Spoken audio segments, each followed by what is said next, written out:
Hello? Can you hear me? Why do I feel so nervous? Hello? No audio? Did it not work? Oh, I'm so sorry. I guess my starting screen ended and then there was no audio. Hey, you'll love what you do with love. I thank you. I feel really nervous. I can kind of hear my room.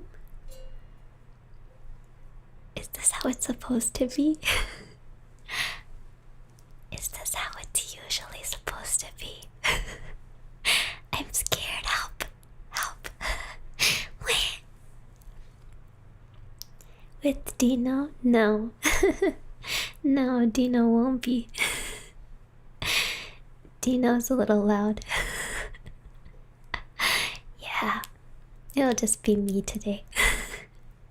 Unfortunately. I'm actually using my other mic. So this is the mic that I use when I'm recording covers, and it's a very sensitive mic. It's what we call like a condenser microphone. And the one that I usually stream with is also a type of condenser microphone, but it's called a dynamic condenser. And a dynamic mic is really great if you're singing rock or you're playing instruments because it doesn't pick up a lot of ambient noise. But this mic picks up ambient noise.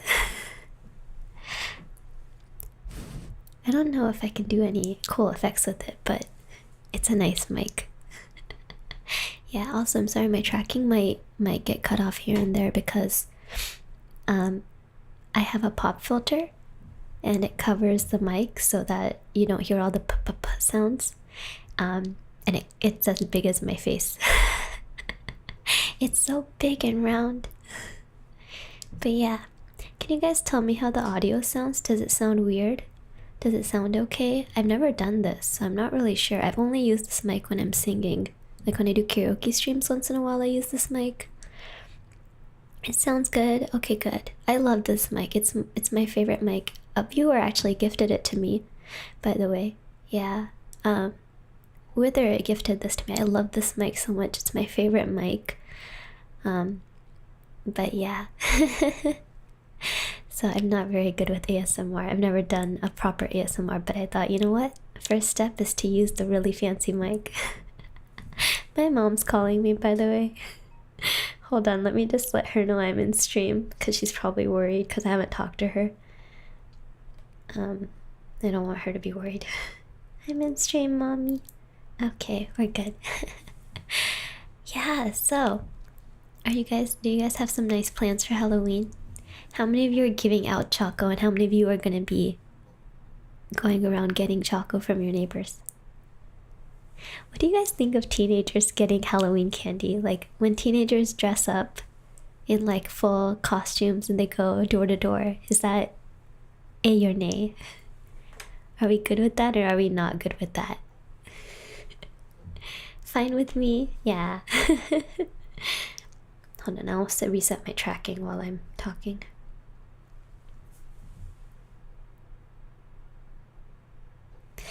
Yeah. Let them have their fun, yeah. I'm treating myself to Choco right now, no tricks. That Choco's for me right now, Phobos, right? You're gonna give me that Choco, right? Are you gonna go to a Halloween party, Roro? Actually, there was a Halloween party yesterday, and I did not go to it. So one of the people at my work set up a Halloween party. But you know, I'm not super close to the people at my work, and if it was like a simple free party that we were doing like at the office or something, I would have gone and just said hi and like stayed for a little bit and then left. But it was like he did amazing. He organized it himself, this coworker, but you know, like I said, I'm not close to anybody, but they organized it at a venue and it's like 7,000 yen per person. And I was just like, nah. I'm not gonna go pay to spend time with people that I'm not close to. I would pay in a heartbeat to spend time with my friends or my loved ones, but not Not my coworkers. I'm sorry. So I didn't go. Yep. Yep. Yeah. I hope they had a good time. I'm sure the party was really fun, but I just wasn't feeling it. Yeah, I will give you all the chocolate just for you. Oh, thanks, Stella. Is Japan big on Halloween? That's a good question. I don't think that in the US, right, for example, people will go door to hand out or to get candy. And people will go, like, what is it? Like kids will go door to door to get candy, right? But like here, I don't think kids really go door to door to get candy. They don't do that. I'm sure there's like some apartment buildings that might organize it, but it's not really like a standard practice. But instead, I know that in Shibuya, they used to do this huge Halloween event, or, well, everybody would go to Shibuya dressed in Halloween costumes. And that used to be really big, but for the last few years, they've been really worried about crowd surge and people getting injured. So this year, I think they really put up signs everywhere saying they will not allow Halloween gatherings in Shibuya this year. Yeah, there used to be a lot of Halloween parties. I've never been, what's funny? I've never been to any of them, and I've lived in Japan for a bit now, but like I've never been to the Halloween parties, even when I've been here in October. But yeah, I see them on the news and TV and stuff, but yeah, I think they were really worried about people getting injured and they've been cracking down on it. So this year they put up a lot of signs that are very explicit and say, like, please do not gather here for Halloween, or like we will not allow it, or we will break groups apart, or something like that. I haven't seen the specifics, but I know that they're really pushing to not have it. But yeah, I'm sure there are Halloween parties and people do enjoy getting together. Absolutely. But oh yeah, the standard work culture practice to pay for parties are no, not at all. But this was not a work party where like the company that we work at put it on. It was by one coworker who invited everybody from work, and everybody could bring like a friend if they wanted to, a non-work friend. So he organized it on his own, I think. And he's really into parties and stuff, so he does it every year. And he invites all of the people at work to come to the party, but yeah, I just didn't feel like I was really interested in going and paying and spending time. Yeah, crowd crush is horrible, exactly. We don't want that, and I get it. I think instead you can have some fun Halloween parties at home or get-togethers. Yeah. Bimbo Sub, thank you so much for the follow. Welcome. Thank you. But yeah, I don't think it's as common.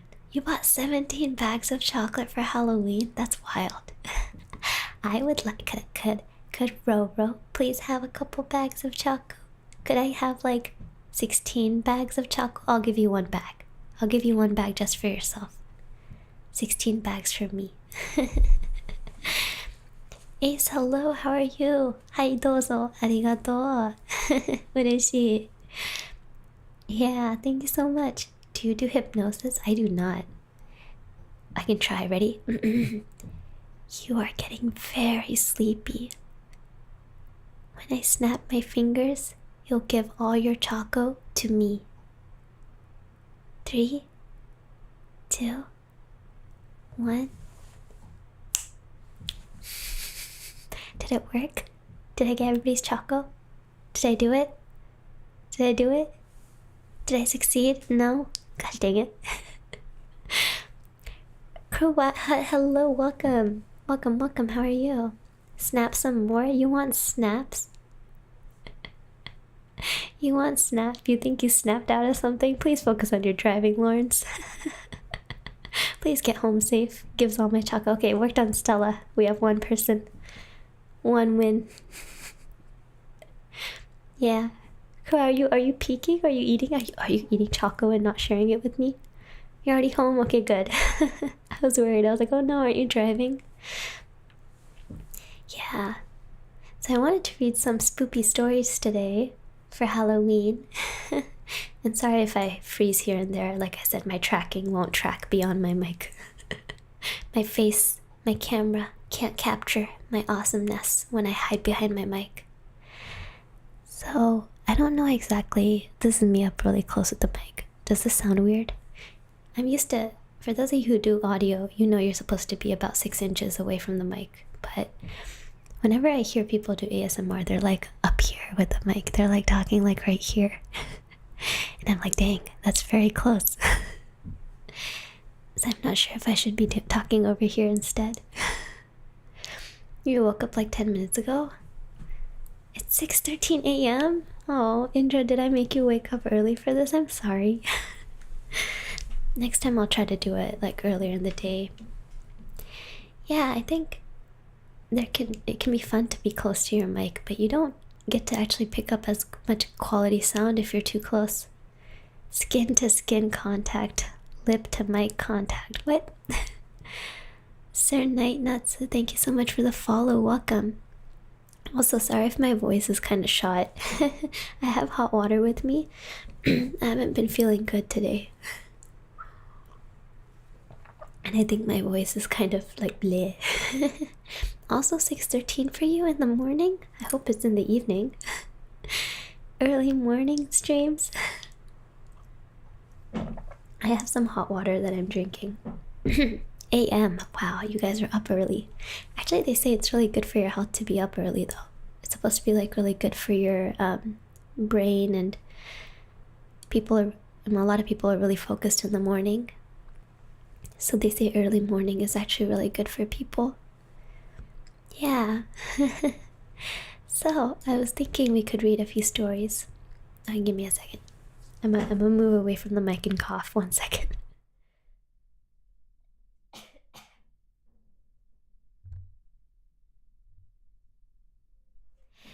Okay. This mic picks up everything, so I don't want to hurt your guys' ears. 9:14 p.m. and I have school tomorrow. Ugh. Hopefully we'll get you to sleep in time, Foss.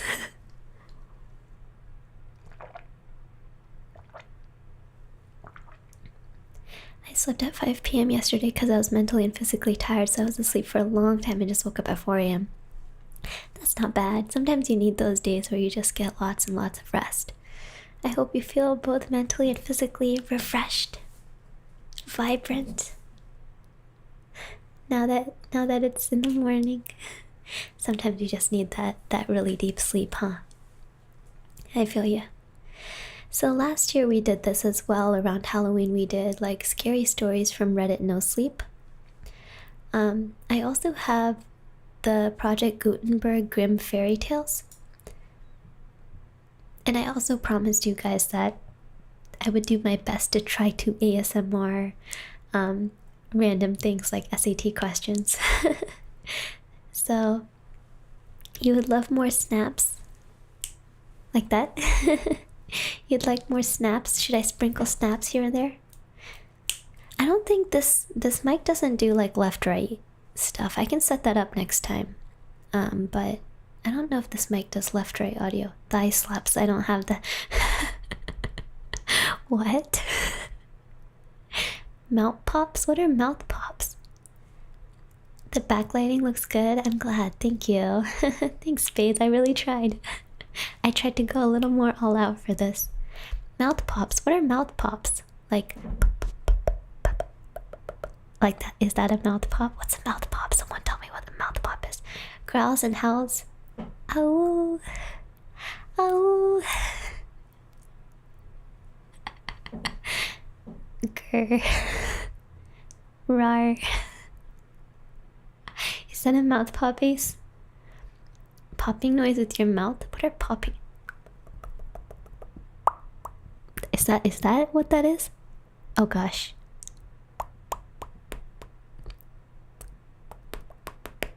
What? Is that how it sounds? Is that... Am I doing it right? Close enough. Lawrence's bar for me is so low it's underground. Does it sound nice? You know what's funny? I have my monitoring on, so I should be able to hear what you guys hear. Why is it that I'm not able... I want to hear the mouth pops.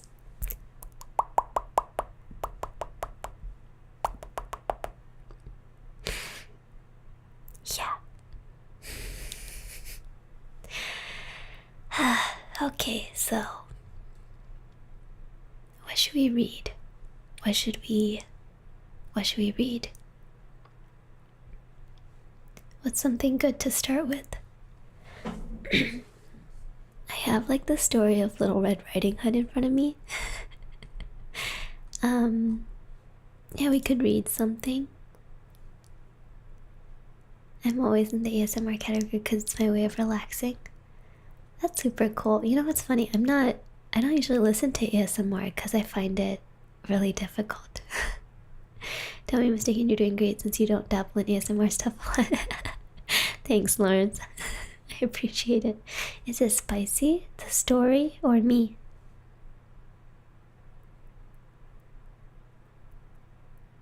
The story or me? You gotta be specific, Ace.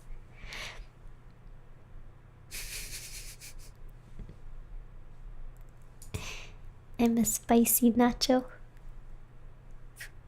I like cheese. Okay.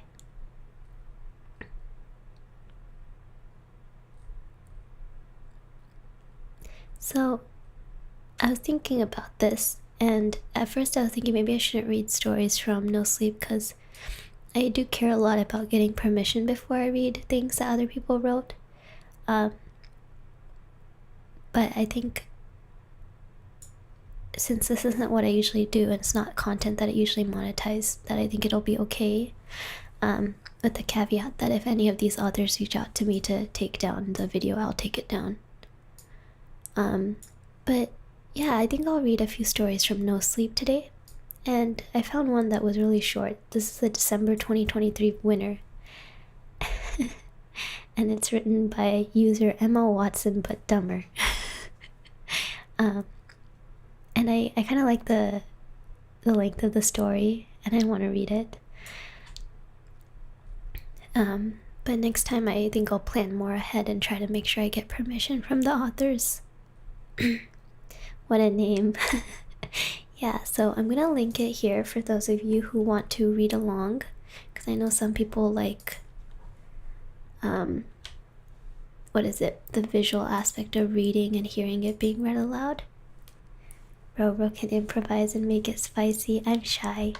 I am PG-13.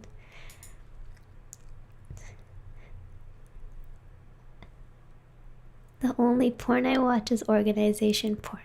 What? Anyway, so this story is called Count Your Windows Twice Every Night. I didn't. Are we good? Can I start reading it? Do you guys want to pull it up? Dumber with B-E-R, Jerry. Emma Watson, but dumber, which is funny because it makes sense. Emma Watson's super smart. Okay. Hey Zealous, how are you? Tap tap gets shook IRL. I'm gonna try tapping my mic and I want you guys to tell me how it sounds, but if it's loud, just a warning. I don't know. Is that okay? Too much? Too weird?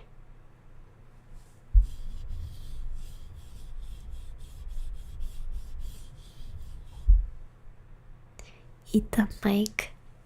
It's not edible. It's not edible. That's honestly a little quiet. Okay, what if so this is my pop filter. I'm gonna rub it.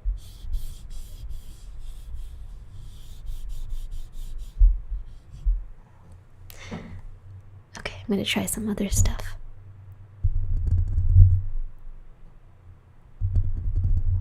How do people do this? What do they do? Tissue. It's audible. Oh no. Gosh, Zeltris, I'm so sorry. It sounds good. Does it? Bean, does it? Okay, I'm gonna try.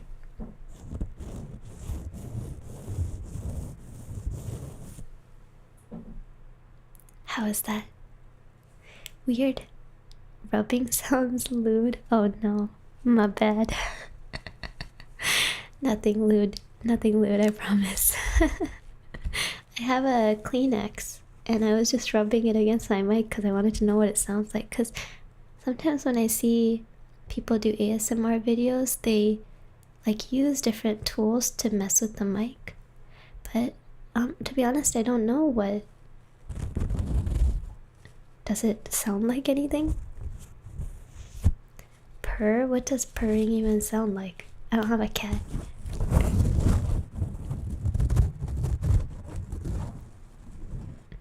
Yeah, we'll try some stuff. You guys can teach me, the ASMR beginner, how to ASMR pro, like Roro. Yeah, okay. So, let's read this story.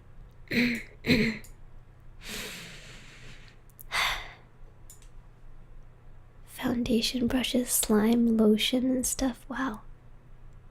That's interesting. Someone said something earlier that I missed. What was it? Something with the mic. Ear cups? What are ear cups? What are ear cups? What are ear cups? 1 second, I gotta Google. What are ear cups? Oh, Layla, I'm sorry you're not feeling well. I do hope you feel better. What are ear cups in ASMR? Google. ASMR ear cupping with different cups. Oh. Oh. I see. Hold on, I need to see a picture. Hopefully I don't regret it. They literally put a cup over the mic? You guys want me to put a cup over the mic? Is that what I'm supposed to do? You cover your ears with various stuff. Okay, I will have to look this up for next time. Yeah, I'll look this up for next time. I've never seen this before. That's so interesting. Huh. Okay. That's interesting. I see. Okay, let's go ahead and read the story that I promised I would read. Okay, so like I said, this is a story on Reddit No Sleep by Emma Watson Butt Dumber. Count your windows twice every night. I didn't.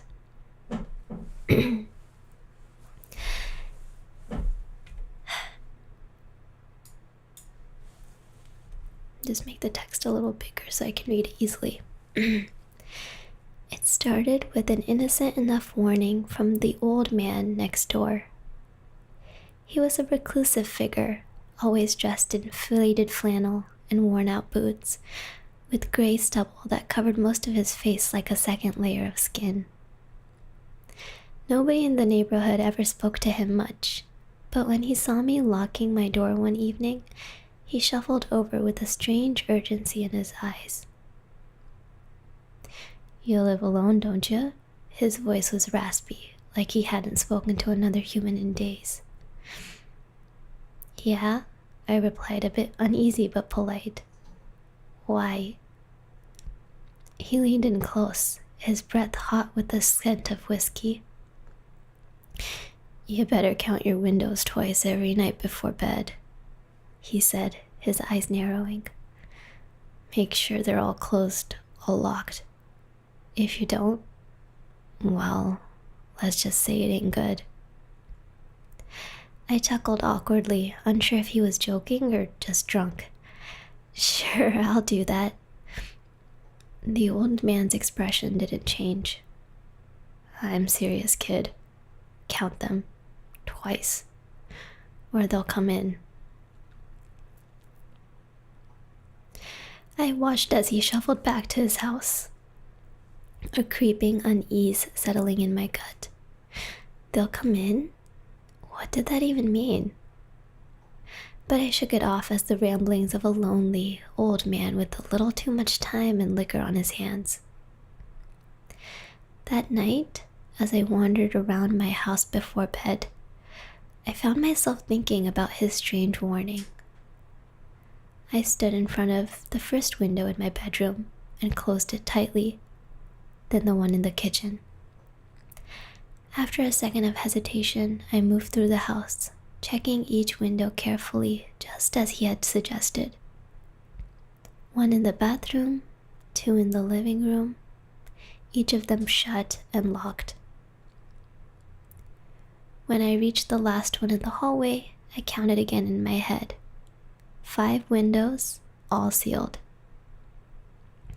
It felt ridiculous, but I did it anyway, twice, just like he'd said. Nothing happened that night, of course, but over the next few days, I couldn't shake the feeling that something was off. I noticed subtle things, a draft even though the windows were closed, strange sounds late at night, and, most unsettling, a growing sense of being watched. The next week, I came home late from work, exhausted, and forgot about the old man's warning. I went straight to bed, my body too heavy with fatigue to bother checking the windows. I didn't even think about it until the middle of the night when I woke up to a soft tapping sound.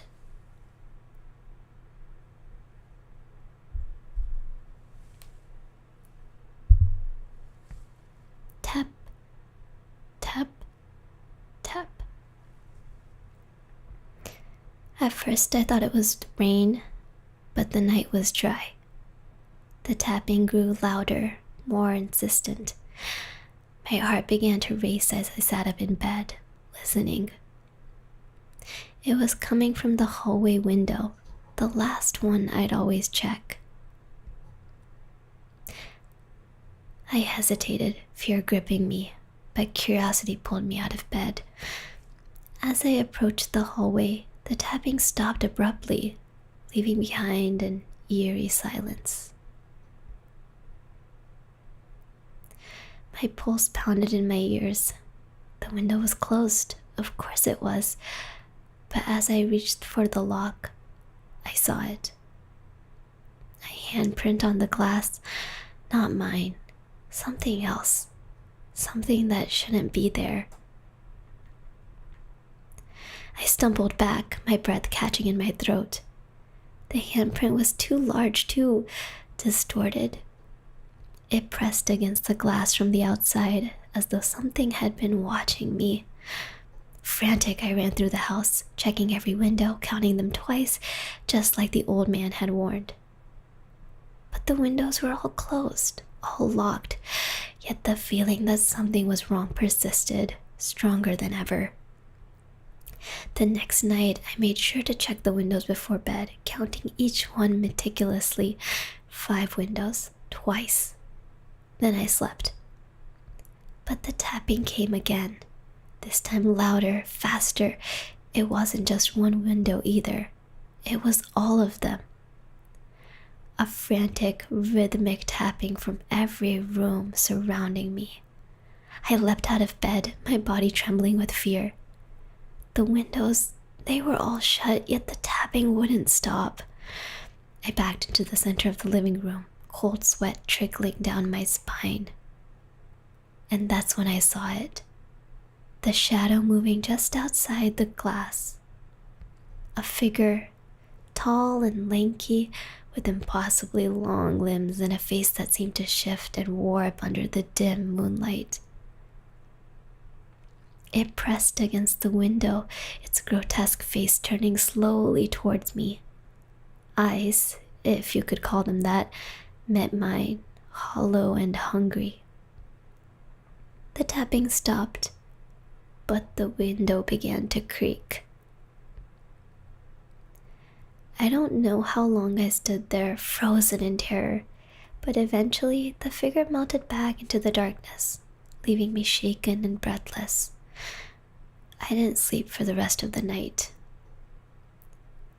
The next morning, I rushed to the old man's house, desperate for answers. But when I knocked, there was no response. The neighbor told me he'd passed away 3 days ago, right around the time the tapping started.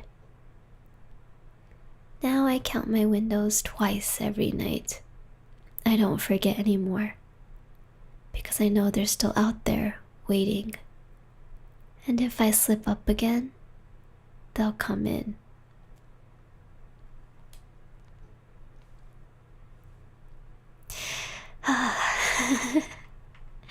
That's scary.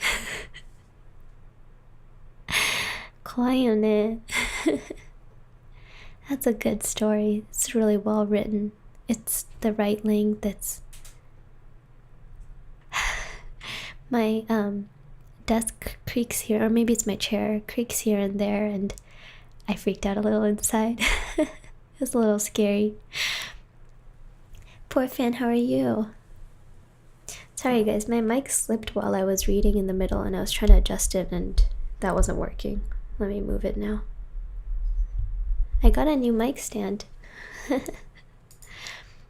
That story got me looking around my dark room. Oh, Carl, I feel ya. Mihao Goku. Thank you so much for the follow. Welcome. Yeah, that was scary. The old man passed. New mic stand is fun. No, I just didn't tighten it properly. It's my fault. The mic stand is really good. It's an Elgato mic stand. But yeah, scary. That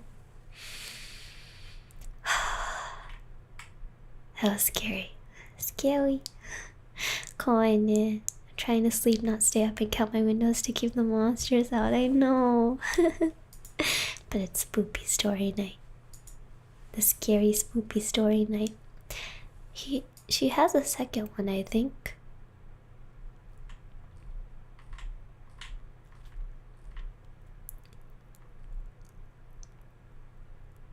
Let me see. Do we want to read the continuation to the story?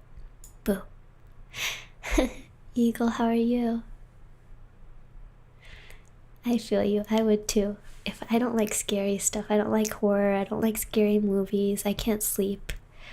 I'm the kind of person that like remembers things really vividly. Like I remember where I had certain conversations with people in my life and stuff like that.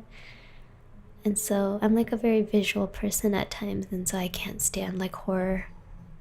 It becomes like too real for me. I don't like it. It's different when I'm reading it out loud, but yeah, it's kind of scary. Do you guys want me to read part 2?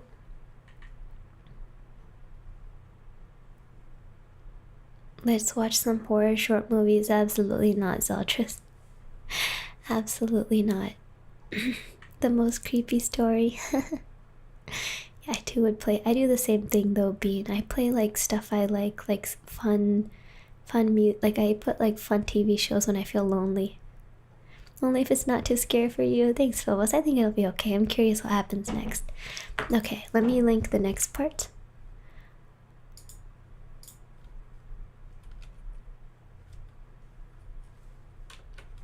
Here's the next part we're gonna read together. Hi Fiji, how are you? Been only a few minutes, I realized I wasn't even listening and just relaxing to your voice. I'm so glad. That makes me so happy to hear. I hope you're feeling very relaxed. Yeah, like I don't have Phineas and Ferb, but I sometimes like will leave like Hallmark shows on in the background, like something like really lighthearted. Or I'll leave like Disney Channel or something like really like happy and not scary on in the background. Yeah. I feel you. Okay, let's read the next one. I'm drinking water to try to... Sorry if I sound really raspy, that's not on purpose.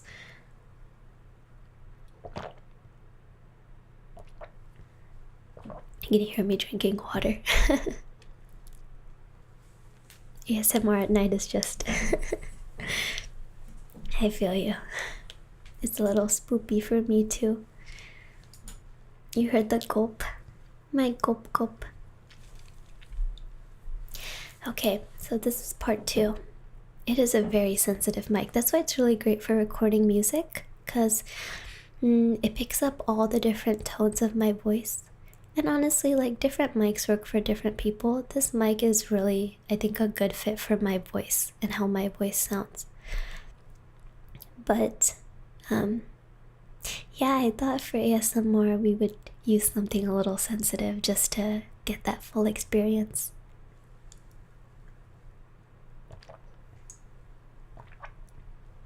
I should have a lot of filters on though. I don't know why I'm getting so much ambient noise. It shouldn't be this much, but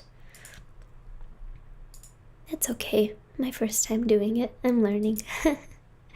I'll know how to do it one day. Give me just a second. Let me open my plugin and increase my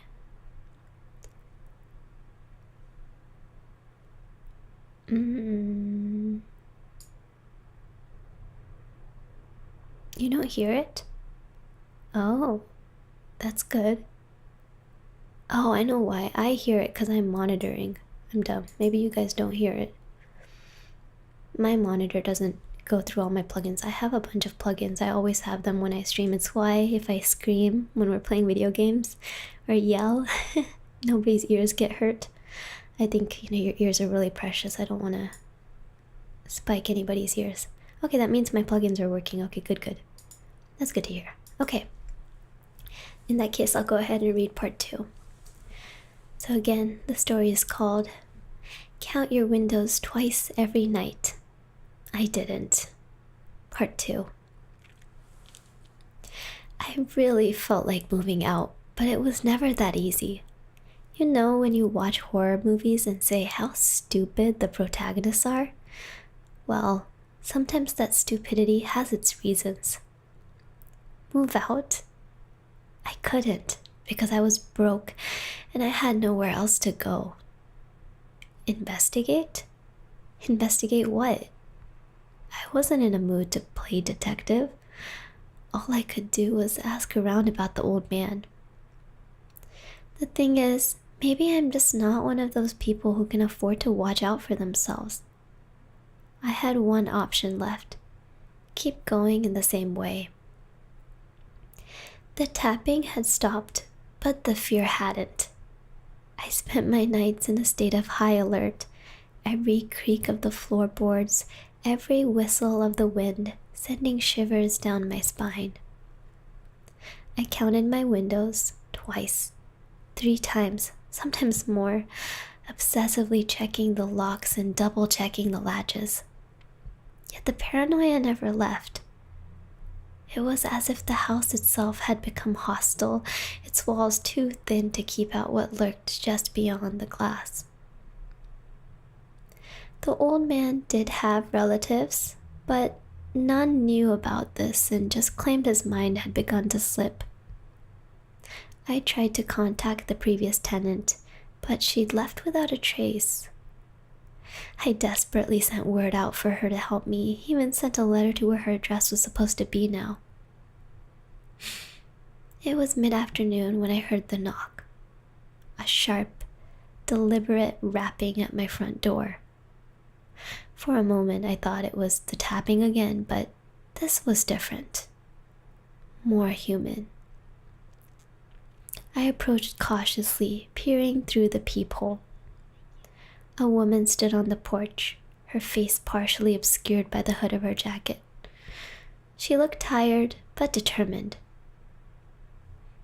"Can I help you?" I called through the door, not willing to open it. "I think we need to talk," she said. "About your windows?" My blood ran cold. "Who are you?" "My name's Claire. I lived here before you." She paused as if weighing whether to continue. "I know what's happening to you." I had not expected her to reach out. Why would she? If I could leave, I'd selfishly never come back to help whoever lived here after me. I hesitated, then unlatched the door just enough to open it a crack. Claire's eyes were dark, sunken, and she looked like she hadn't slept in weeks. There was something haunted about her, a desperation that mirrored my own growing fear.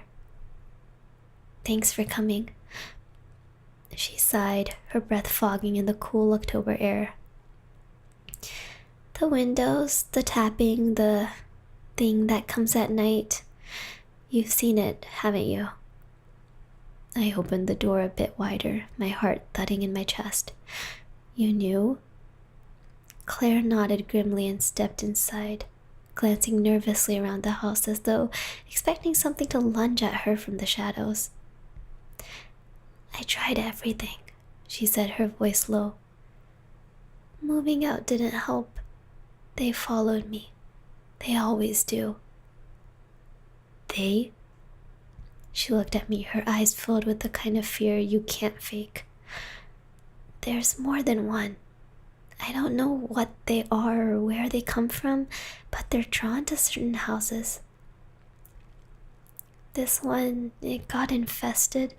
The old man next door, he was the only one who knew how to keep them out." "Yeah, he died." Her eyes widened, bloodshot and twitching. "No."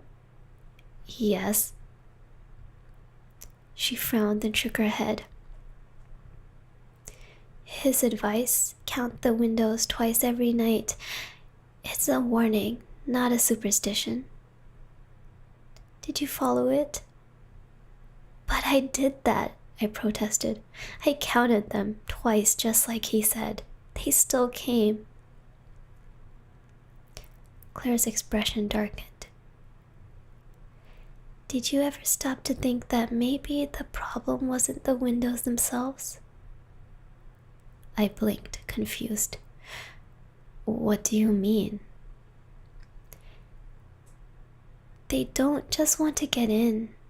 They want to replace." She paused, letting the weight of her words sink in. "You have 5 windows, right? What if one night there were 6? I froze, the implications of her question slicing through me like a blade. I'd never thought to question the number of windows, just that they were closed and locked. But the memory of that night, the feeling of something being off, came rushing back. The handprint on the glass, the figure outside the window. What if it hadn't been outside? What if it was already inside a window I hadn't counted? Claire watched the realization dawn on my face. "They don't always come from the outside," she said quietly. "Sometimes they're already here. They mimic what's familiar, but there's always a flaw, a detail you missed. Maybe it's the number of windows, maybe it's something else. You have to be vigilant." My mind raced, recalling every night I'd counted the windows, every creak and whisper in the house that I'd dismissed as normal. Could it be that I'd already let something in without even realizing it? "There has to be a way to stop them," I said, my voice barely above a whisper. "There is," Claire said, but her tone was heavy with doubt. "I've been trying to figure it out for years. They can't stand certain things. Mirrors for one. They can't see themselves. That's how I spotted the one that got into my place. I saw it in a mirror, standing just behind me. It wasn't a reflection of me, but something else wearing my face." My stomach churned, the idea of something wearing me like a mask making my skin crawl. "And what did you do?" "I broke the mirror," she said simply. "But that only stopped it for a while. They're patient. They wait." I felt a cold sweat form on the back of my neck. "How do you know they're here?" Claire turned to face me fully, her eyes locking onto mine with a gaze that sent a chill through me. "Have you heard the tapping lately?" I shook my head slowly. "Not since last night." "That's because they're already inside." Her voice was barely audible now, more a warning than an explanation. "They don't tap once they're in. They're quiet, waiting for you to slip up." I felt my breath catch in my throat as I glanced around the room, my mind racing. I could feel it, the oppressive weight of their presence, the way the air felt too thick, too still. The house wasn't empty. It had never been. Claire stepped towards the door, her expression grim. "I'm sorry," she whispered. "But once they're inside, there's no going back. You can't fight them. All you can do is keep counting and hope you don't forget again." She left without another word, disappearing into the gray afternoon mist. And as I stood there, alone in the silence, the growing dread coiling in my chest like a snake. That night, I counted the windows again. 5. I counted twice, then a third time just to be sure. But when I reached the window at the end of the hallway, I saw it. A 6th window. And something was staring back at me from the other side of the glass. The 6th window stared back at me like an eye, a dark, gleaming pane where there should have been a blank wall. My throat tightened as I approached it, feeling the pull of its wrongness in my bones. This wasn't possible. There were only 5 windows in this house, always had been. But here it was, as real as the others, yet impossibly out of place. And then there was the figure on the other side. It didn't move. It stood there, perfectly still, an outline against the faint moonlight. The features were indistinct, shrouded in shadow, but I could tell it was tall, far too tall to be human, its shape contorted, limbs just a little too long, a little too thin. Its face, if you could call it that, seemed to stretch and blur as I looked at it, as though reality itself was bending around it. My heart pounded in my chest, a cold sweat trickling down my back. I couldn't look away. My breath came in shallow, panicked bursts. It wasn't tapping. It was waiting. The words of the old man echoed in my head, mixing with Claire's warning. They don't just want to get in, they want to replace. I took a step back, my body trembling, trying to convince myself that this was just a dream, a hallucination brought on by too many sleepy nights. But the figure remained, its head tilted slightly, as if it were observing me with an almost predatory patience. Then it moved. Not in the way a person would, but with a slow, gliding motion that seemed to defy gravity, like a puppet pulled on strings. It drifted closer to the glass, the outline of its body becoming clearer, and I could see now that it wasn't just a figure. It was a reflection, but not of me. No, the thing was showing me itself, wearing something familiar, as if it had studied me, learned how to mimic, but got the details wrong. I watched in horror as its face sharpened into something resembling mine, eyes, nose, mouth, but all wrong. The features were too symmetrical, the eyes too dark, like black holes sucking in the light. Panic surged through me, and I stumbled backward, nearly tripping over the edge of the hallway rug. I couldn't tear my eyes away from the thing in the window. The way it stood, motionless now, mimicking me but not quite right, like an eerie, distorted mirror image. Suddenly, my phone buzzed in my pocket, jolting me back to reality. I fumbled it out, my hand shaking, barely able to swipe the screen to see the message. It was from Claire. "Whatever you do, don't turn your back on it." I felt a cold wave of dread wash over me. My hand tightened around the phone as I slowly backed away from the window, careful to keep my eyes locked on that thing mimicking me. The hallway felt impossibly long as I edged towards the living room, my pulse racing in my ears. The figure didn't move again, but I could feel its presence intensifying, as though it were pushing against the boundary of the glass, waiting for the moment I would slip up. I made it to the living room, keeping the window in sight. My mind raced. What now? What could I do? I couldn't just stay here staring at it forever. I glanced around frantically for something, anything that could help. Mirrors. Claire had mentioned mirrors. I darted to the bathroom, nearly knocking over a chair in my rush. I tore the small mirror off the wall and clutched it tightly in my hands as I returned to the hallway. My breath caught in my throat as I held the mirror up, angling so I could see the reflection of the 6th window. At first there was nothing. Just the empty frame of the mirror staring back at me.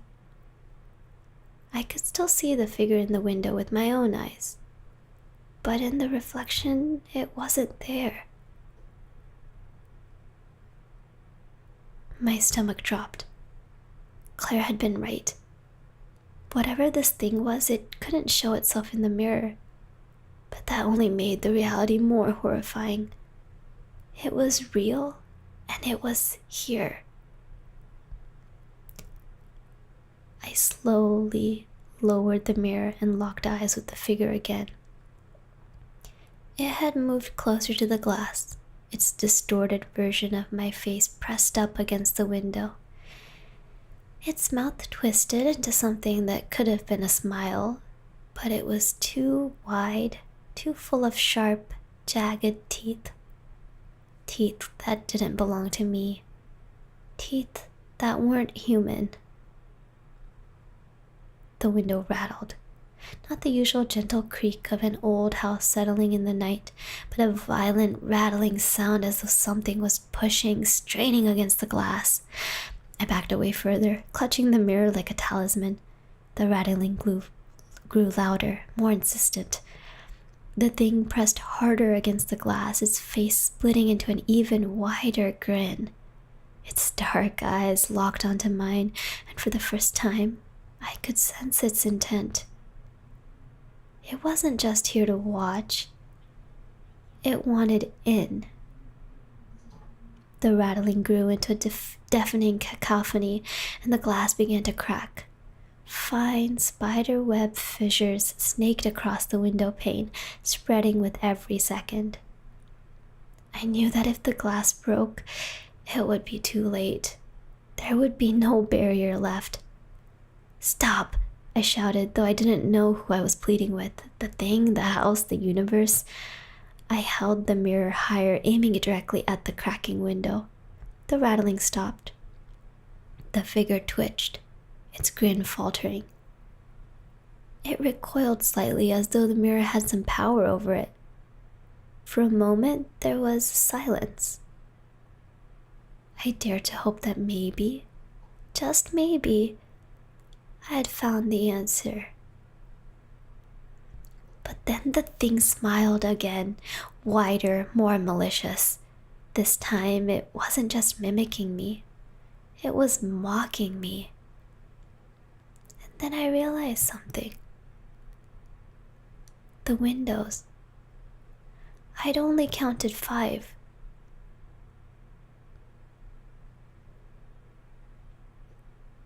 I whirled around, heart thudding in my chest, and looked at the living room. My blood turned to ice. There, in the far corner of the room, was another window, a 7th one. And standing in front of it, pressed against a glass, was another version of me, smiling, waiting. I dropped the mirror, the sound of it shattering on the floor drowned out by the sudden, deafening sound of class breaking all around me, and forgot all the rules. I pulled the front door open and then slammed it behind me, ran down the stairs in my slippers, and called a cab. Where to? I paused. I'd opened my mouth to say my brother's address, but then I'd remembered they could follow me there. Good question. Where to? You'll hate me for this, I thought. I'm sorry.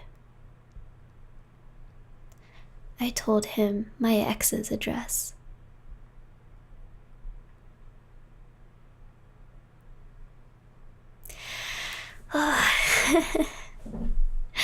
Coin. It's scary. It's really scary.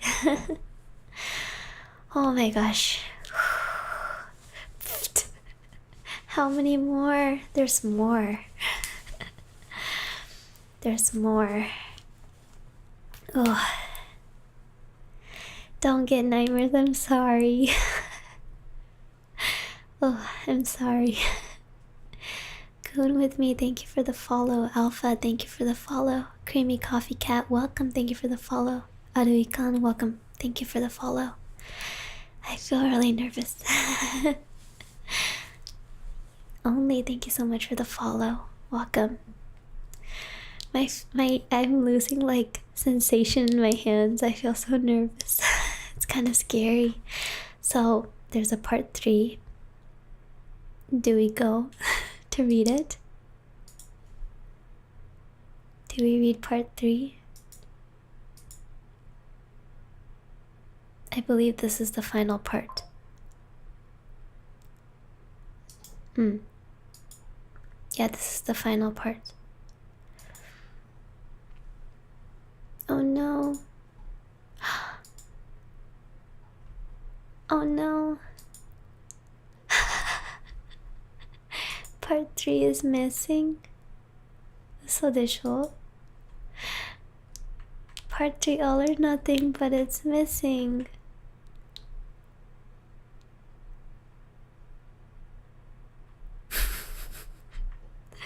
Oh.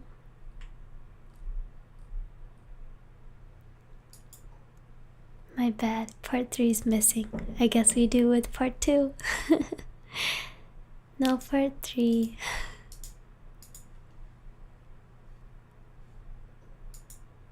Nande daro ne? Aru hazu nano ni. It's supposed to be there. I guess maybe it didn't upload properly or it got mislinked. Let me see. Oh no. Is it comfy?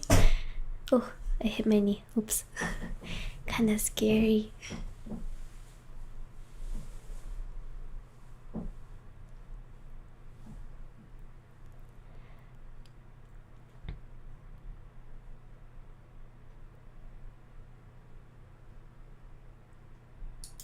Let me see. Oh, they have a narrating license. Okay, I'll buy this after stream. Okay. Good, good. I don't see that last part, so we'll skip it. Yeah. Sorry guys, I don't see the last part. It's not there. But that was an interesting start. The X is doomed. Yeah. Absolutely. The X is very doomed. Oh, very scary. Okay, let's read something else. I'm glad this author has like a license you can buy to read their stories. That makes it a lot easier. Poor X, yeah. Well, we'll see. We'll see.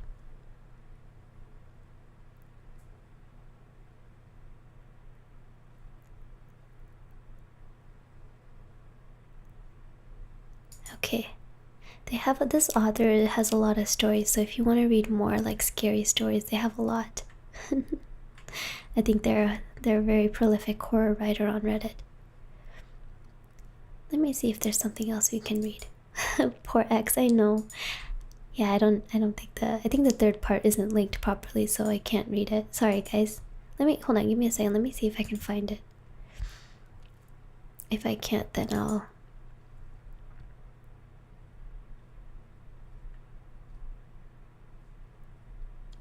I'll go ahead and read something new.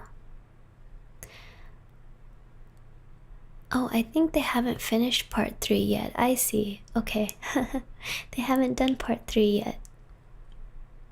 I know he broke up with you, but damn. Yeah.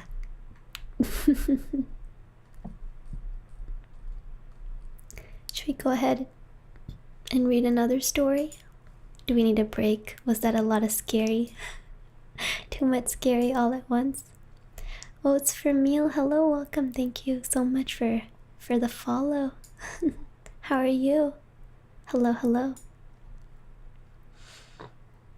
Shall we go ahead and read something else? Can you hear my stomach growling? Gar, someone asked for growls earlier. There's your growl. My tum going gar. My tum making noise. I'm good. How are you? I'm doing okay. It's been a busy day, but I'm excited. What's a purr? What's a purr, Lawrence? What's a purr? What's a purr? What's a purr sound like? Like a cat purr? How do you even do that? Meow. I know how to do the meow. Do you have your own scary stories? I haven't written any. Maybe I should write a couple and share them on stream. Maybe I can do that next time. Have you rolled your R's? Not very well. I used to be able to do it really well when I was a kid, but language. Code Red, hello. Thank you so much for the follow. Gonna enjoy lurking while playing Bloodborne. No worries, Gentle. Have a good time playing. Okay, let's read something new. Let's read another one. I think I want to read another one by this author since I have a 4-story license. So we can read 4 of her stories. And her writing is so good. It's something similar to that, but you exhale while rolling those R's. What? Okay.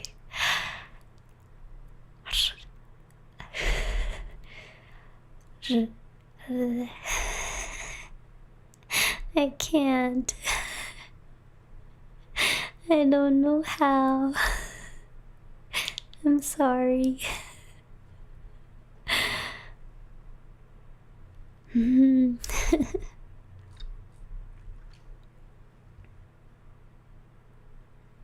I tried. I did. I really did. My bad. I'm sorry. Okay. Shall we read another one? But yeah, I don't have my own scary stories, Ultras. Not yet. Maybe I'll write some for the next time we do a scary stream. I'd like to read something a little warmer. Maybe we'll end the stream with something less scary. Maybe a fun story. And like some silly stuff so that we can be warm. Yeah. Did I ignore somebody? Oh no. Did I ignore someone's messages? I'm sorry. Wasn't on purpose. I might have missed something. The Last Jupiter, hello. Thank you so much for the follow. Oh. But isn't that you, Celchus? Was I wrong? Oh, Goddess, hello. I'm so sorry. I missed your messages earlier. My bad. How are you? Isn't that Celchus? Did I mix it? Yeah, Celchus was you, right? Hija Jasada, thank you so much for the follow. Brett Laborde, thank you so much for the follow. Welcome. Hello. Jupiter, thank you so much for the bits. That's so kind of you. Thank you. Thank you so much. I appreciate it. I'll use it to buy myself hot chocolate when I'm feeling scared. I'll drink hot chocolate. Warm yourself up with some hot cocoa. Okay, let's go ahead and read a new story. Yeah. This one day when it gets a part 3, I'll let you guys know.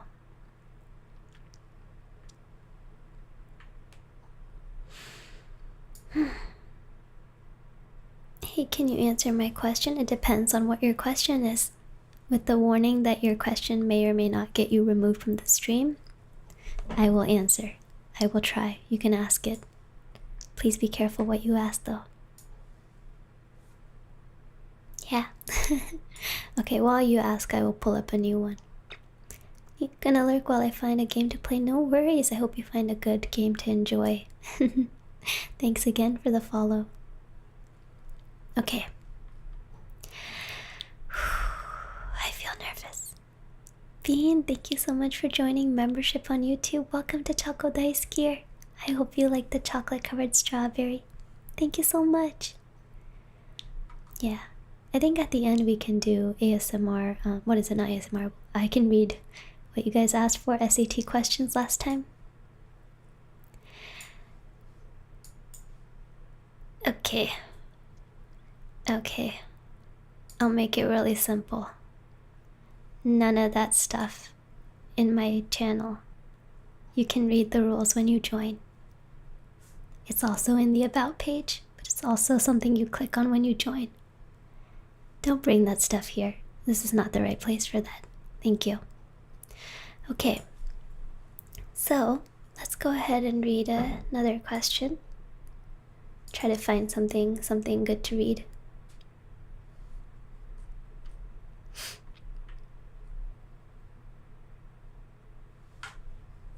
What's a good story? I have a few that I've saved, but let me find another one.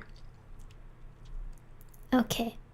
There's one that's, my father is a park ranger. He took me with him on the night shift. I should have listened to his rules. Should I read that one? Do you think that'll be a good one to read?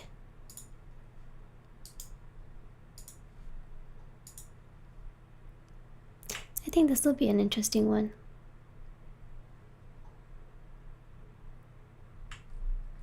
Okay, so this is by the same author. Yeah, it's by the same author. So let's go ahead and read. And as usual, I'm linking the story here if you want to read along. And make sure to go check out the author's other stories if you enjoy them. Thanks, Magic, for pinning. Oh, thank you so much. I'm glad my voice is relaxing. I was telling chat when I started that I'm not feeling like I haven't been feeling well today. Like I woke up with like a really bad throat sore, so I might sound really funny, but I'm glad you're enjoying it. Thank you so much. Give me just a second. Let me fix something on my moderation settings. So give me just a second. Let me fix it, and then so that it's easier when we have people come in. And yeah, I think my rules are very simple, but I'm a big stickler about, I don't mind backseating. I don't mind most things. I don't really mind people talking to each other and stuff on stream. I just ask that please follow my rules. Thank you. Yeah, I feel the same. Give me just a second, okay? It's really weird to do an ASMR stream though. I'm not used to like doing streams like this. It's fun though, it's very different. Man, I need to learn how to use Twitch. Settings, moderation, there we go. Okay, and let me make sure that I have this setting on. Okay, now we're good. Easy peasy. Let's get back to the scheduled programming. Okay, so the link I put it in, guys, did I put? So the license lets me, I bought the license is really inexpensive. It's like €5 minimum. And I got it for I'm getting it for 4 stories.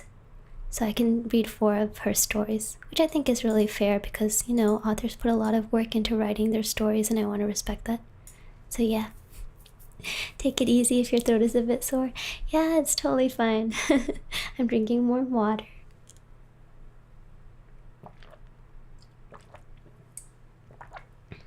Yeah. And you know, art is hard work. Writing good stories takes a lot of creative energy, and yeah. And I appreciate that this author made it really easy by having a license. So okay, let's go ahead and read this one. This one has 3 parts plus an additional part. We can read the first part and see how it is, and if you guys enjoy it, we can read the next part as well. And after this 4-part story, I think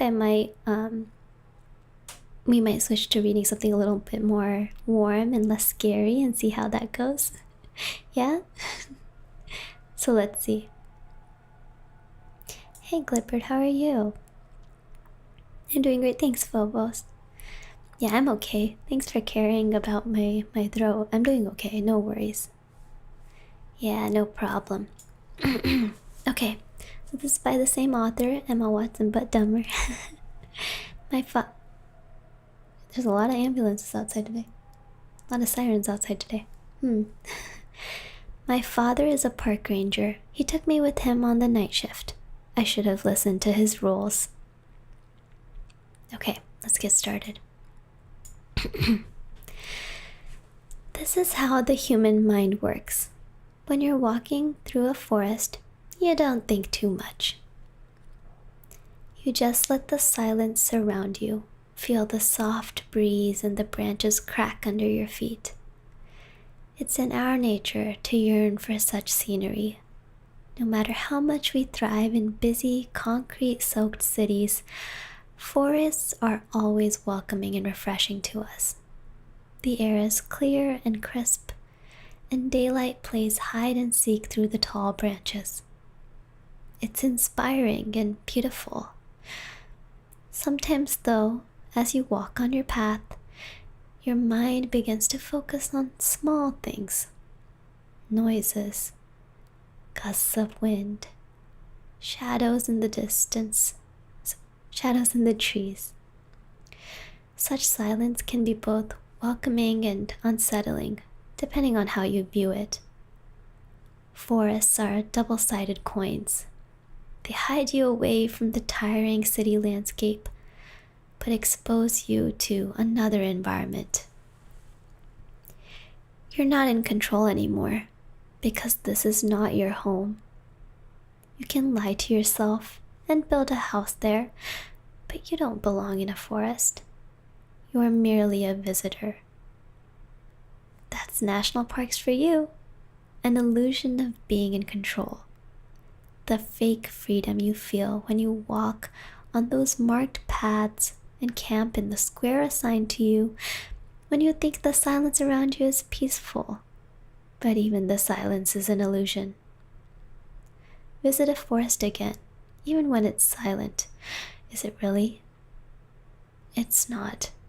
Complete, absolute silence means death. Fear it. My father taught me that. He's a park ranger, and he's been doing this job since forever. I wasn't much of a fan of national parks, especially because most of the time there's no service and the hikes are killing me. I'd rather enjoy nature by swimming in a lake or skiing. Why break your legs to end up to a high point just to see a random valley? Not to mention the animals. They were everywhere, and the insects always got on my nerves. I never understood his love for the forest. I guess that was one of the reasons why he started telling me scary stories from his night shift. Looking back, they were obviously made up, but to younger me, they seemed believable. I used to think he was so brave for working the night shift. As I got older, I got into horror, and even if I didn't believe in his forest creatures anymore, I still liked the idea of spending the night in a small cabin in the middle of nowhere just for that dose of adrenaline. When my father said he wanted to take me with him, I immediately accepted. I knew why he offered. See, over the past years, our relationship had taken a big hit. I guess I was growing up and he didn't know how to handle that. He'd become emotionally distant and seemed to repel any of my tries to open up to him. In return, I'd become uninterested and irritable. In the words of my mother, this would have been a fun way to bond, I guess. We arrived at the park around 9 p.m. His shift started at 10 p.m. and ended at 6 a.m. His jeep pierced through the darkness and ventured into the woods. The headlights flashed the trees, turning them white against the black sky. I'd never been on this route, but again, my visits to the park were rare. We drove for a while. Most of the time, people underestimate the size of national parks. It took us an hour and a half to get to the cabin, which wasn't even in the heart of the forest. I saw it, one single trace of humanity in the middle of nowhere. A tiny wooden cabin with flickering light bulbs and watchdogs. Before we got out of the car, my father stopped me. Listen, there's some instructions you need to follow here. I know it might seem unimportant, but they're crucial. Then he handed me a piece of paper, a list of handwritten rules. At first they were ordinary. Don't go out alone in the park, don't leave food out, etc. I thought the rest of the rules had been put there just to freak me out. Dad, I'm not 12 anymore. You can't freak me out with this shit. I'm not trying to. You wanted to come here with me, so act accordingly. What even is this? If you see a man without an arm, don't help him? We have all kinds of weirdos out here. And this? If the whistling is near you, it means they're far? My father smiled, but his eyes didn't. Some of these are added by superstitious fellas. It's more of a what if. It's not gonna happen to you. 1. Don't go out alone in the park. Always have a working contact device. 2. Don't leave marked paths unless instructed to and/or with proper equipment. 3. Don't leave food out and lock the trash bins. 4. Always keep on the whistle and the badge. 5. If you see a man without an arm, don't help him. 6. Your family's not in here. Remember, there is no reason for you to hear their voices from outside. 7. Lock your car doors even when you are driving. 8. Check the marks on the trees. There's only 3 types of marks, all triangles. Red, yellow, and green. Other marks are not ours. Don't follow them. 9. If the whistling is near you, it means they're far. If it's far away, it means they're near. 10. Beware of dead blue. What is dead blue? I asked. My father sighed. You know, when you're out in the woods, when you think what you hear is silence, but you realize there's dozens of sounds around you, from birds to crickets to leaves rustling. Yeah, that's because there's no such thing as silence. Absolute silence? Never. There's always sound, movement, life. Dead blue is complete and utter silence. That's our code name for it. Death-inducing silence. Unnatural. Right, and when that happens, it won't. But if it does... He paused, staring at the steering wheel. Then his head turned to me. His eyes darted from mine to the window behind me. You leave. That being said, he got out of the car and I followed. The cabin was dusty and cramped. I couldn't understand how he could spend 8 hours in here. He had a small TV, but it wasn't working, a desk, and a mini fridge. You sit here all alone? I asked. Yeah, why? That freak you out? Don't you get bored? Martin's post is 10 minutes away. Sometimes I just drive over. Nothing really happens out here anyway. My spot is pretty far from the campsites. I just have to patrol from time to time to make sure no one wanders off into the night, but that rarely happens. This is one of the wilder areas, less explored. You haven't explored it at all? His eyes sparkled. Wouldn't be possible. So you don't know what's out there? That's the fun of it. You said you wanted adrenaline. There you go. I nodded. He opened the mini fridge and threw me some juice. Orange juice. I'd mentioned I liked this brand once and he'd remembered. Maybe our relationship wasn't so bad. We sat next to each other in the small cabin. Dad locked it. I'm not gonna lie to you. Most of the time I just sleep. Literally nothing ever happens. So you really didn't see any creatures out there like the ones you told me about when I was little? I jokingly asked. The only creature out there is my manager, and I'd rather face a million cryptids than talk to him. I laughed. I leaned in to look out the windows. I can't see anything, just my reflection. Want me to dim down the light? Yeah. He did, and darkness crept inside the tiny cabin. The woods became more prominent, more vivid. The light made by the moon was unbelievable, and the stars were actually visible compared to the polluted city. The cabin was on a hill, propped up a tree with a trapdoor and a ladder leading to our car. We could actually see above the tree line into the valley. We spent the first hour talking. Somewhere around midnight, I began dozing off. I didn't want to, but I caved in and fell asleep with my head on the desk. He woke me up. I rubbed my eyes in confusion. What time is it? I got a call from Martin. Right. Who was Martin? I mumbled. The other one in the area. He says he got a call from the campsite and someone's missing. We need to go search for him. We? As in us? Yeah. You'll stay in the back seat. I'm on the phone with Martin right now. I could hear Martin's muffled voice through the speaker. Wait, don't take the kid.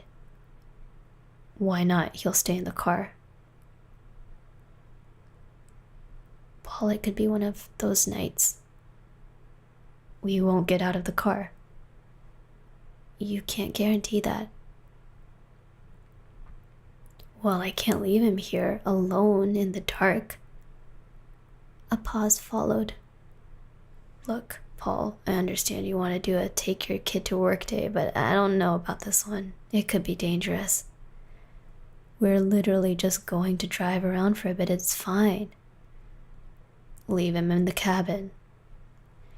Dad put his hand over one of the speakers so I didn't understand what Martin told him. His eyes kept darting to the window behind me. He sighed. Martin will come pick me up. You are staying here locked. Turn the lights off and wait for me to return. It's gonna take a minute and you'll be safe here. What? I'm not staying here alone. What did Martin tell you to change your mind? It doesn't matter. I'll return in maximum half an hour. You can go back to sleep if you want, or I can call you and we can talk. I was afraid. Truly afraid. I did not want to show it, especially after I'd complained that nothing interesting happened around there, so I'd reluctantly agreed. My dad opened the trapdoor, climbed down the ladder, then his face disappeared into the darkness. I saw Martin's car pick him up and drive away. Silence followed. I wish I'd been home in my bed. Instead, I sat stiff on the chair and waited. And waited. I began imagining the worst. What if they'd crashed? What if a bear had found them? I didn't want to let my fear get the best of me, but I thought about his legends and the set of rules. I hoped the writers were just paranoid. At around 2 a.m., I heard a knock on the trap door.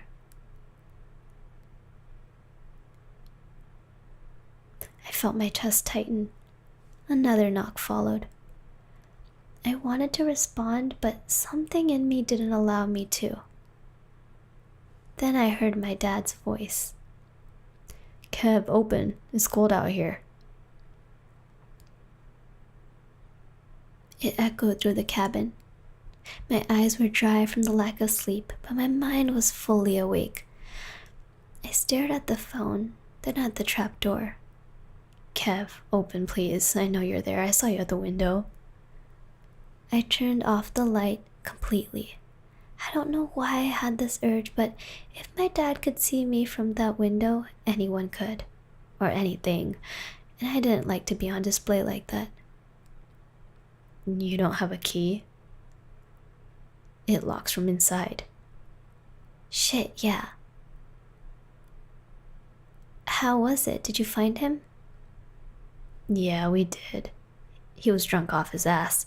We helped him return to his friends. He could have been a lot worse." As I was talking to him, I searched for the keys in the drawer. It was strange because I hadn't heard anyone climbing the ladder or seen Martin's car drive my dad back to the cabin. How did you get here without Martin?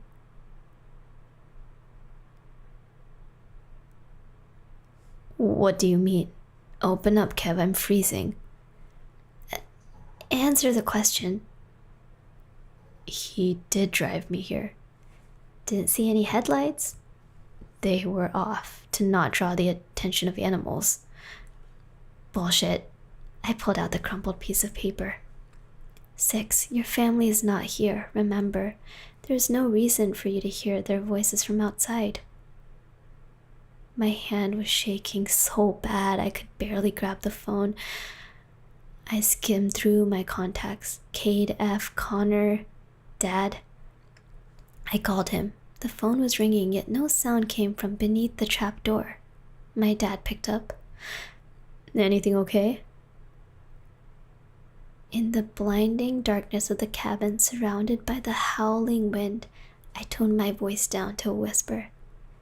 "Dad, someone out there is pretending to be you." A long pause followed. When he spoke, his voice was trembling. "Don't open. Turn off the lights. Did you turn them off when I told you?" I turned them off now." "No, you should have turned them off when I left." "I'm sorry." "It's fine. Don't talk to it. Did you talk to it?" Guilt crept up my spine. I don't know why, but I lied. I did not. "Good. Stay put. I'm coming after you." "But what if that thing sees you? You'll have to face it." "We have ways to distract them. It's fine. Don't be scared." I lied again. "I'm not." "Good. I love you. I'm coming." I wasn't scared for me. I was scared for him. The voice from below continued. "Kev, please open. Please, it's cold." I didn't answer. Knocks followed. The voice went on. "Did you talk to someone on the phone?" "Kev, I lost my phone in the woods. Whoever's out there and has my phone is not me. It's not me. It's not me." It kept repeating. "It's not me. It's not me." I began feeling lightheaded. Fear is one thing, but this was a combination of anxiety, stress, and guilt. I tried to control my breaths, but to no avail. The cabin was spinning around me. "It's not me. It's not me. It's not me. It's not me. It's not me. It's not me. Shut up, shut up! And it did. Silence followed. I pulled out the list again and started reading and rereading the rules like a lunatic. I kept listening for noises from outside. The wind was still going. Good. No dead blue. Then I heard a loud thud from my wall. Another followed and another. It sounded like footsteps. They moved to the roof of the cabin. I could hear my heartbeat in my ears. Whatever was out there was now climbing around my cabin. I could hear the scratching outside. I started to cry and covered my mouth with my hand. I just wanted my dad.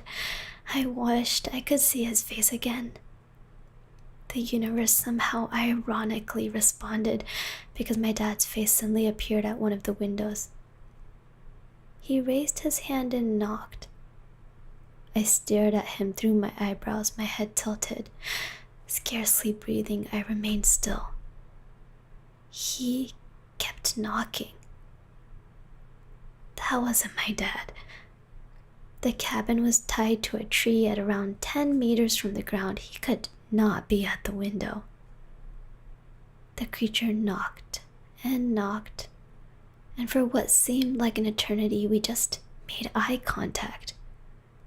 Blood was dripping from one of its nostrils. Another phone call woke me from my trance. Kevin, are you there? Are you in the cabin? Yes, and the thing looks like you, and it's at the window. I'm coming right now. I'll shoot it, don't worry. I'm just about to turn a corner. Dad, I'm really scared for you. Martin's coming too, it's okay. Truly, in a few minutes, Martin's car pulled up. I cried in relief. The thing turned its head to look, then back to me. It opened its mouth wide and, using its fingers, pulled the corners upward to form a smile, then jumped into the woods, into the darkness. Gunshots followed. After a few silent minutes, I called my dad. He picked up. Where are you? I asked. I'm coming to get you. I saw him walk towards the cabin, then heard him climb up the stairs. I unlocked the trapdoor and hugged him tight. What was that? Please tell me we're going home. We are. I'm so sorry. I should have never put you through this. Come on. As we walked towards our car, my blood ran cold. It was not something I'd seen or heard, but the opposite. See, the wind had stopped. The crickets had stopped. Dead blue.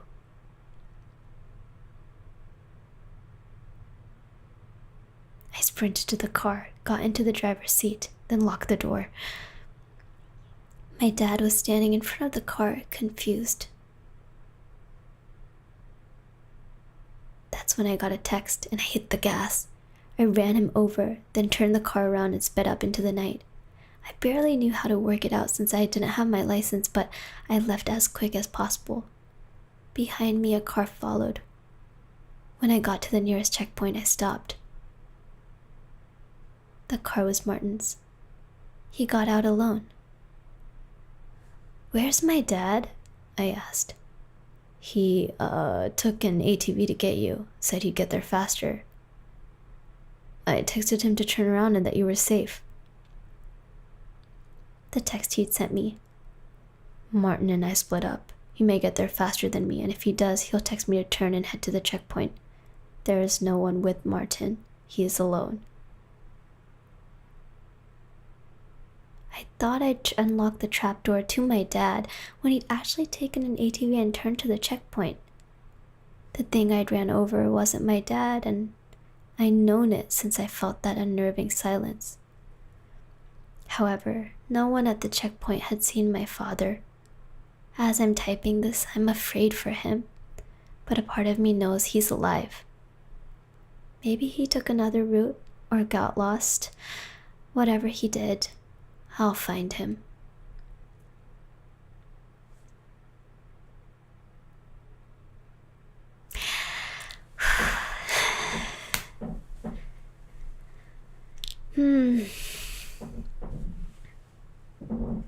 Wow.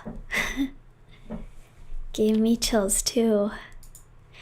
Puppy, thank you for the follow. Be my girlfriend, thank you for the follow. Hearts. Is it Miha Ugoku? Am I reading your name right? I'm sorry if I'm reading it wrong. Please let me know how to read it. I'll try to make sure I pronounce it right. Yeah, it was scary. That was a lot. It gave me chills too, Bean. Gave me chills too. Wow, indeed. It's good. It's good? Okay, good. Yeah. Should I read the next part? Ooh, it's quite intense. Should we read the next part? Yes, I'm hooked. Are we hooked? Okay. Maybe we take like a 30-second water break so I can get water. Ah, 怖いよね。怖いよね、マジで。How are you holding up? I am holding up. A break, get some snacks. It'll be just quick. I just want to get some warm water for my throat. Hydrate, chat. Yes, please drink some water. Let's do like a 2-minute break. And I'll go grab water while we have those 2 minutes. Are you hugging Dino? You know what? That's a good idea. I'm gonna go grab my Dino. I'm gonna go grab Dino and BRB. I'll leave the mic on. No, I'll turn the mic off. That's too creepy. I'll be right back. Give me just a quick minute.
Okay, I'm back. I have my stuffed Shiba. I have my stuffed Shiba Inu, and I have Dino and my elephant here. But it'll be fine. Yeah, it's okay, chat. I'm gonna call my mom after stream. And be like, Mom, she's gonna be like, why did you read scary stories? Why did you do that, Roro? But gotta do it. Roll back with friends. I am back with friends. Yeah.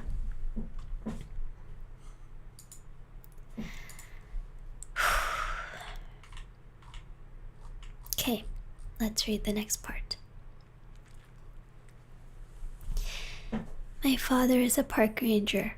He took me with him on the night shift. I should have listened to his rules. Part 2. So much has happened since my last update. While I tell you what happened, please keep one thing in mind. Stay away from the forest. Forget everything I told you last time. About recreation and nature and all that. It's not worth it. It really isn't. I didn't want to say it, but deep down I knew. It was my fault that my dad was missing. No matter what cryptic creatures roamed the park, he'd been safe until I showed up. Through me, he'd showed them he had a weakness, and they fed on his fear. Now it was possible I would never see him again, and it was all my fault. I knew. I knew it. I just chose to bury it deep down in my chest and let it sink deeper into my stomach, a knot that would never disappear. As I was sitting there at the checkpoint, covered in a blanket and shivering from the stress, Martin approached me. As much as I wanted to ask him about the park, the rules, my dad, something inside me didn't know whether to trust him or not. Was he the real Martin? He sat down next to me. I'm sorry. The night was still cold and unwelcoming. The trees stood tall and sober in front of us, crowned by the dark, never-ending sky. No stars, just a black, soulless night. Maybe clouds had rolled in. I kept thinking of how 4 hours ago I'd been searching for constellations with my dad. What do you mean? I'm sorry for your dad. Don't say that. You say it like he's dead. Martin didn't answer and didn't look at me either. I turned my body towards him. He's not dead. He isn't. Martin remained silent. Then, without thinking, I punched his arm. He pulled away, frowned. It's not my fault. He shouldn't have brought you here. Tell me everything you know about the stupid park. I deserve it. You owe it to me, and it's the only way I can actually find him. He stared at me for a while, and so long had passed until his response that I thought he'd decided not to answer. When he finally spoke, his voice was toned down to a whisper. We thought they were lying, both me and Paul and the others. When we got hired here, we heard the stories, the legends, and everything, but assumed those were horror stories passed around. We didn't stop to listen and didn't believe anything until we saw it with our own eyes. See, this park is huge. Huge, and no one ever bothered to explore it. I thought they lacked the resources, but now I see they were just afraid. He stopped to look around. It would be ridiculous of him to hide from anyone right now. Why would he feel ashamed of telling me these, I thought, but then realized he was probably looking around himself to stay aware not of someone, but of something. That's the thing. Even when you've been face to face with the supernatural, your mind still searches for a logical explanation. We started writing down the occurrences, trying to find a pattern or a way to avoid them. We thought that if we wrote down those rules, we might be able to not get inconvenienced much. He wiped his face with his hand. We never knew this could happen. None of us had ever disappeared. We just thought the worst they could do was annoy us, creep us out, hurt us. He was sweating, even if it was freezing outside. He kept shaking his head. Paul always refused to believe. He had never actually seen anything. I sighed. I felt too alert to let my guard down and cry, but I craved it. Why do you let tourists here? Campers? They only care about those who wander off. They search for it in your soul, the desire to get lost, and then they help you. A shiver ran down my spine for no reason. I hugged myself, then sneezed. I need your help to find him. Tomorrow morning. No, Martin, he could get hurt. I turned towards the dark mass of trees. He's out there, alone now. Who's out there? Said a woman coming out of the cabin. My dad.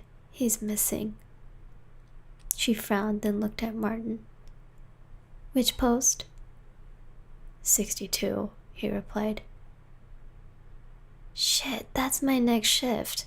I could look for him with you if you want. I'll take my car and go to the post to tell you if anything shows up. Martin looked back at the cozy cabin, warmly lit, then to the dark woods. With a sigh, he stood up and started walking to his car. I followed. He locked the car doors and then I called my dad. My heart was beating so fast I thought it would break free from my chest. No answer. I took a deep breath. Right, we should look for his ATV first. We drove back to his post. Then we started checking the other paths around the main road. His ATV couldn't have gotten too far. We found it parked in front of a big oak tree, but no trace of my dad. The trees surrounding it made it impossible for the car to pass through, so we came to the grim conclusion that we had to get out and search for him by foot. We ran over the rules one more time to be sure. No weird markings. Dead blue, whistling loved ones, one-armed man, got it. I held onto Martin's arm as we sunk deeper into the dark trees, our flashlights drawing out more shadows than usual. Calling out for him, begging him to come out, I yelled his name over and over until my throat started to hurt. I could feel branches hanging onto my clothes in unnatural, twisted angles. At one point, we stopped dead in our tracks. Ahead of us, behind a tree, something was moving. Who's that? Oh, wouldn't you like to know? We both froze. What? The old lady voice continued. Who could it be? It was as if she was hiding behind the tree. One of her bony hands appeared from one side and the other from the other side. She moved them around, tracing the outline of the tree with her fingers. It looked as if she was playing with us to make the tree seem like it had hands. I knew I had to try. Have you seen my dad? Have you seen my face? She replied instantly. No. Would you like to? I turned to Martin right when the old lady, or whatever it was, jumped from behind the tree. Even though I hadn't seen her face, I could make out how grotesque it looked, judging Martin's expression. He fired a few shots and I heard a wail like nothing else I'd heard before. It felt as if my ears were ripped off. Then silence. I don't think this is safe, Kev. No shit. I'm sorry about your dad, but I'm sure he's fine if we just search for him in daylight. No, he could die by then. Every moment is precious. I thought Martin was looking at me angry, but I realized two things. One, he wasn't looking at me, but behind me, and two, he wasn't angry, but confused. Kev, don't move. Right in that moment, I heard a whistle far in the distance. If the whistling is near you, it means they're far. If it's far away, it means they're near. I opened my mouth to scream, but right in that instant, as Martin reached for me, I blacked out. When I woke up, I had a terrible headache. I was still in the woods, but Martin was gone and so was his car. I felt incredibly drained, and my hands were shaking so bad I could barely lift them up. I started walking back to my dad's ATV, hoping I could take it and move on with my search. I checked the time, but something else stood out on my phone. The date. It was 1 day later. I'd been in the woods for a whole day. My head foggy, my body stiff, I got on the ATV and figured out how to start it, then drove back to the main road and to my father's post. I could see light on and make out a silhouette, I stopped studying his outline. It looked like it had only one arm. If you see a man without an arm, don't help him.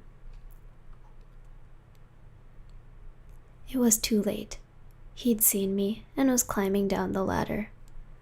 I got back on the ATV and drove away. Right when I was halfway through, I ran out of gas. Behind me, footsteps. Kid, hold on. I see you met my wife earlier. What a fine woman she is. My head was pulsing. Don't fucking come near me. Come on, you want to find your dad or not? You wouldn't know where he is. Bullshit, I spoke to him this morning. Rage filled me and replaced the fear. I got down, turned to the old man who had been limping behind me and hit him. Don't speak about him. Don't you dare. The old man laughed, and I saw his only tooth staring back at me. I pushed him away and started running back to the post. I ran and ran and ran without looking back until my limbs ached off a pain I'd never known before. I got to the post and climbed up the ladder, then locked the trap door and called my mother, who was worried sick about me. I barely managed to get a word out before I collapsed from exhaustion. When I woke up, morning was creeping in. I called my dad one more time. The phone rang a few times.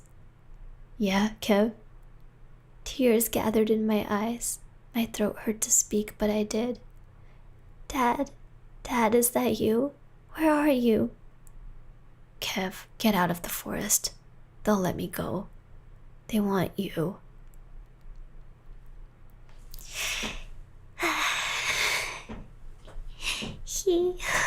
Oh my gosh. Did I share this part with you guys? Sorry if I didn't send it in already. Oh. His phone was working luckily, but oh.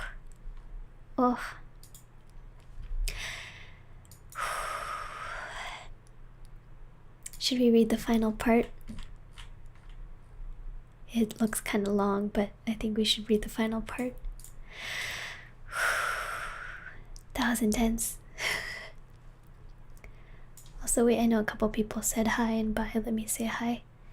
DPT, hello, how are you? Good evening, Richie. Long time no see, long time no see. How are you? Hope you're doing well. Yes, I need to know what happens next. I got you. Takatsuki, thanks so much for being here. Good night and have a great day night. Thank you so much. Hope you have a good rest of your night or day. Thank you. Sorry if my face freezes here and there, guys. Rose gonna get nightmares out of the stream. No, don't tell me. I guess I'm gonna call my mom after the stream. I'm gonna do what this character did and call my mom. I'm gonna do what Kev did and call my mom. Mom, I'm scared. Yeah, I'm hooked on this story too. Okay, let me share this last part. So this is the final part. There's an additional part, I think, and we can see if we want to read it later, sorry.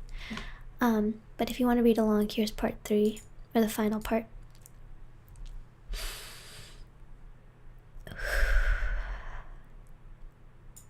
Okay.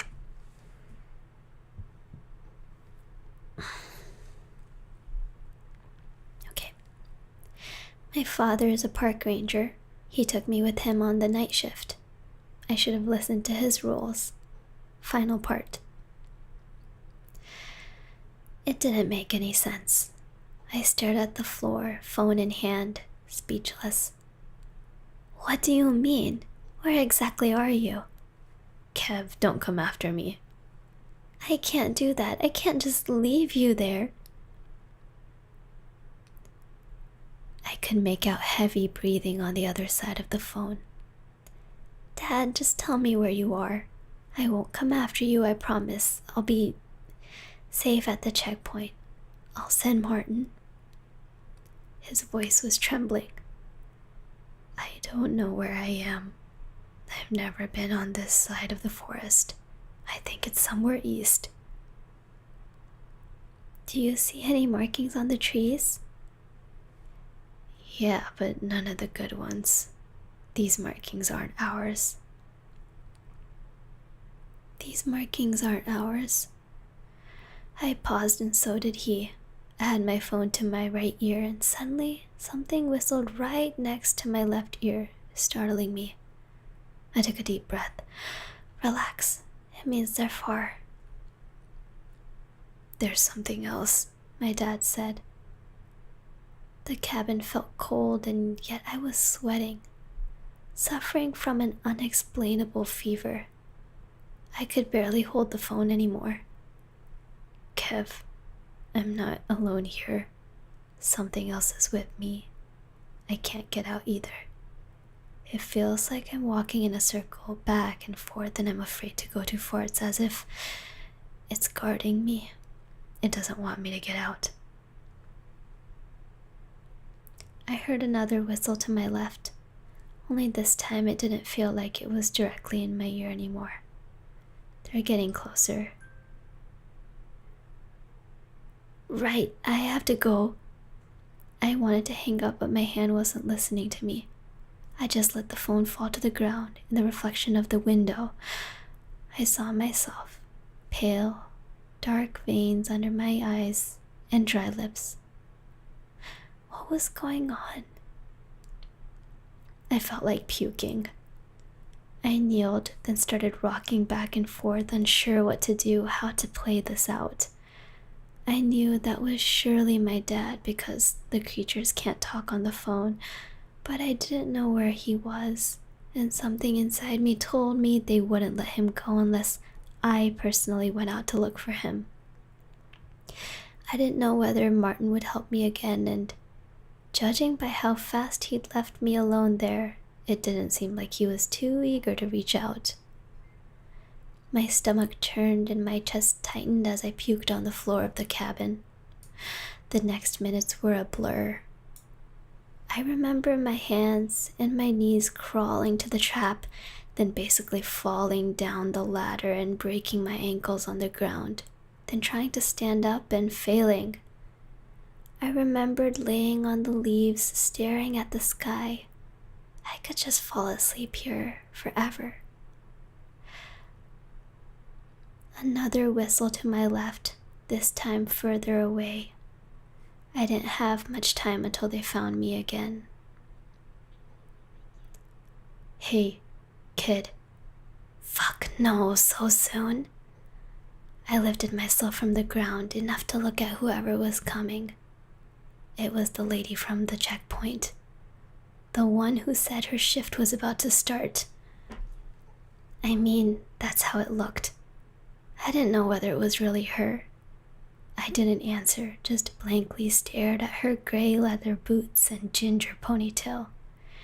Are you okay? I stood up. She tried to help me, but I yelled at her not to touch me. Stay away, now. A look of confusion swept over her face. Where'd you come from? I want to ask you the same thing. What? She smiled, a bit amused. My dad is missing. You find that funny? She scratched her head. Who's your dad? We had the same exact conversation back at the checkpoint with Martin. You should have remembered. I know he's missing, but I don't know his name. I don't know everyone around here, she replied, annoyed. After I told her, she shook her head. Never heard of him. Why isn't anyone talking about this? Your park rangers just go missing. Hell, I've been here for 2 days now and you don't seem to even care. What about my mother? Did you talk to her? Did you talk to Martin since his egotistical ass left me here? Martin didn't come back to the checkpoint, she answered stoically. After that night, we didn't see him again. I stared at her in disbelief. Take me there. If it's really you, I need to talk to more people. I can't be here alone with you. I understand your dad's missing, but it's not exactly like it's so uncommon around here, and please be polite. Don't let frustration cloud your judgment and make you unnecessarily irritable. Unnecessarily? I have every right to be angry. What do you mean it's not uncommon? Martin said no one went missing here. She frowned, tilting her head, then looked away. I was still feeling sick, but at least I could stand on my own legs.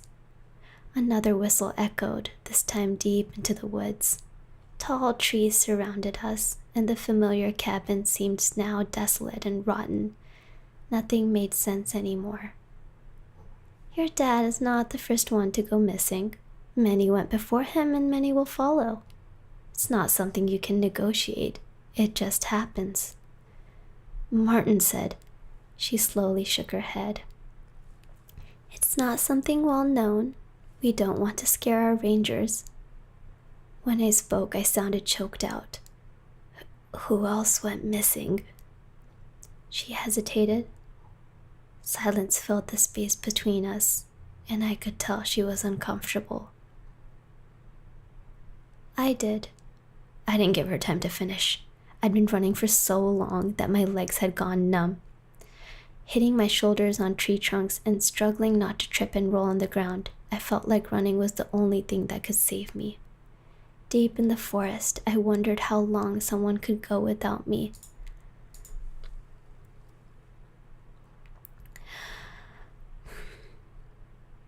Deep in the forest, I wondered how long someone could go without food or water.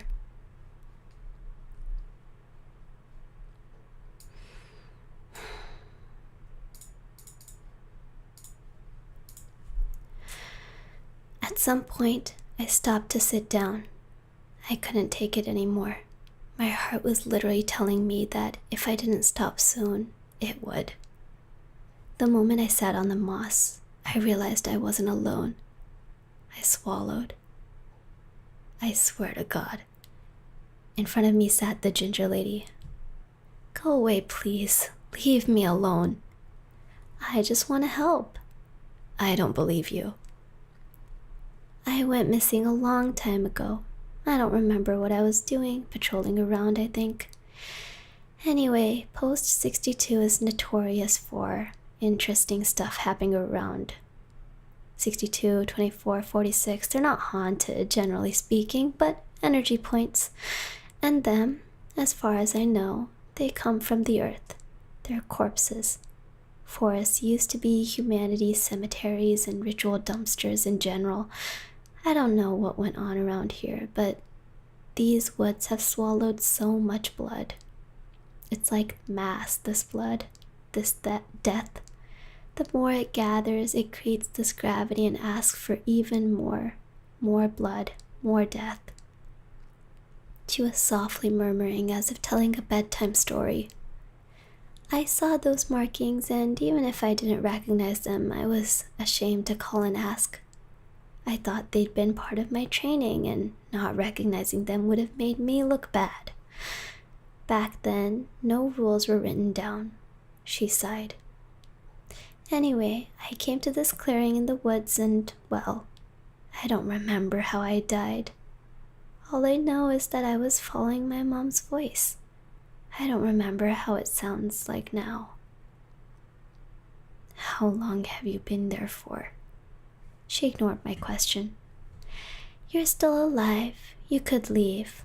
I want to, well, tell you it's not that bad here. She smiled, but her eyes didn't. There's always something to do here.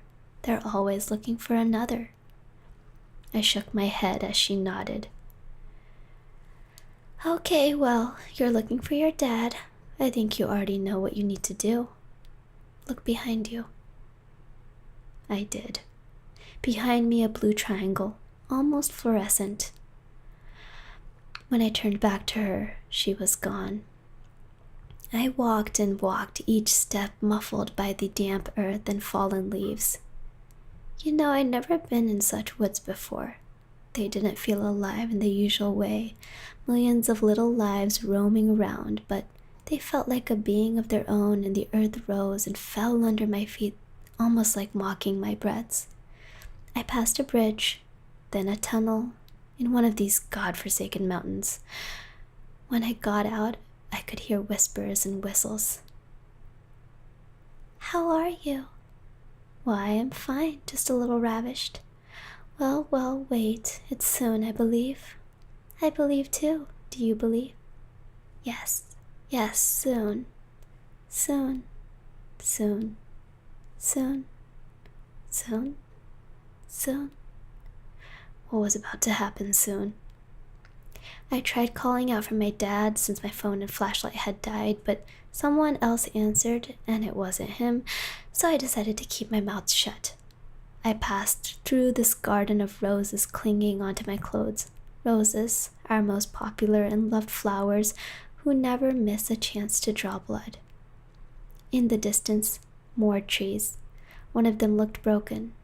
Coming closer, I realized something was hanging from it, or someone. I didn't recognize their face.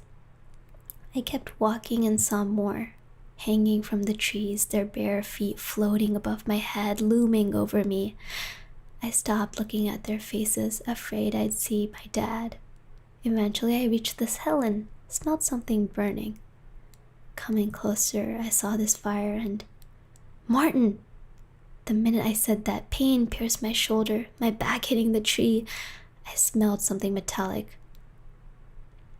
"Go away," said Martin. "No, it's me. Believe me, I cannot do this now." "I already saw you 5 times. I don't believe you anymore." "No, I'm telling the truth." Another razor flew to me, but I dodged it. I started crying and fell to my knees.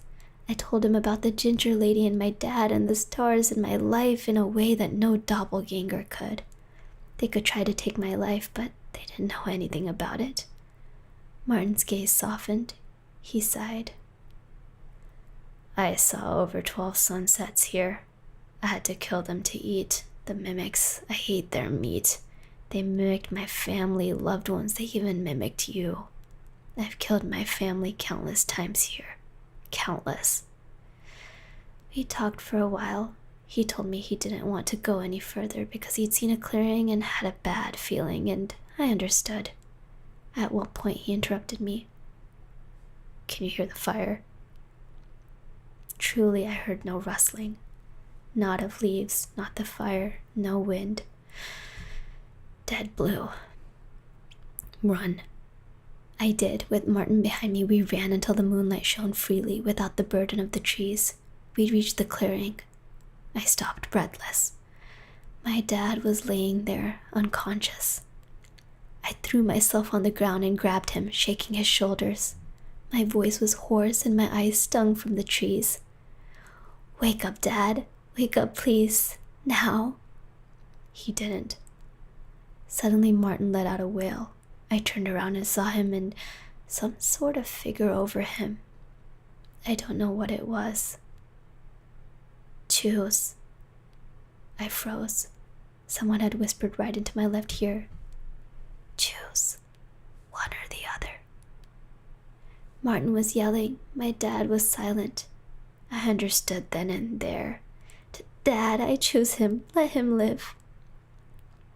Martin's scream stopped and my dad started coughing behind me. I turned to him and hugged him tight. He was confused and dizzy. Martin, on the other hand, was laying on the cold earth, his eyes open, his skin bruised. Guilt washed over me. However, I didn't have time to process it because a powerful light shone onto us. A helicopter. I grabbed the ladder without thinking and helped my dad up. The last thing I saw before I looked up was the ginger lady sitting cross-legged on the grass next to Martin's body. We were taken back to the entrance of the park. The next hours were filled with questions about the park, about our disappearance, about Martin's murder. We're now the prime suspects, but I'm just glad I got out, and I know it's because of his sacrifice. However, I'd really like to speak to him again. I can't rest knowing his innocent soul is out there. I plan on giving more updates on this account. There's one other thing. I'd never dare to admit it. Sometimes when I look at my dad, even weeks after what happened, I wonder if it's really him.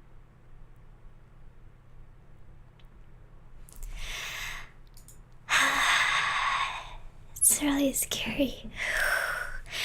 Also, I know we got a raid. I'm so sorry. I was in the middle of a story. I'm so sorry. But Pharaoh, thank you so much for the raid.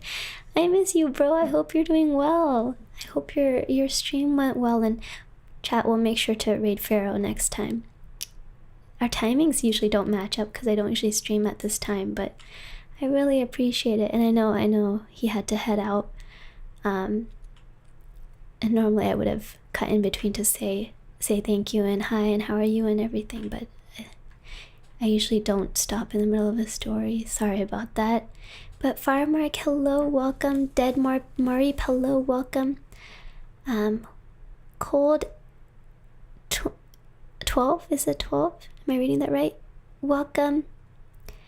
Thanks so much for the follow, Treaty Yui, Cold, Dead Marip, and Firemark. Thank you so much. And we'll make sure to thank Pharaoh next time, and I'll message him. I'll message Pharaoh and let him know I want to be a... It's always really nice when someone raids. Let me message him.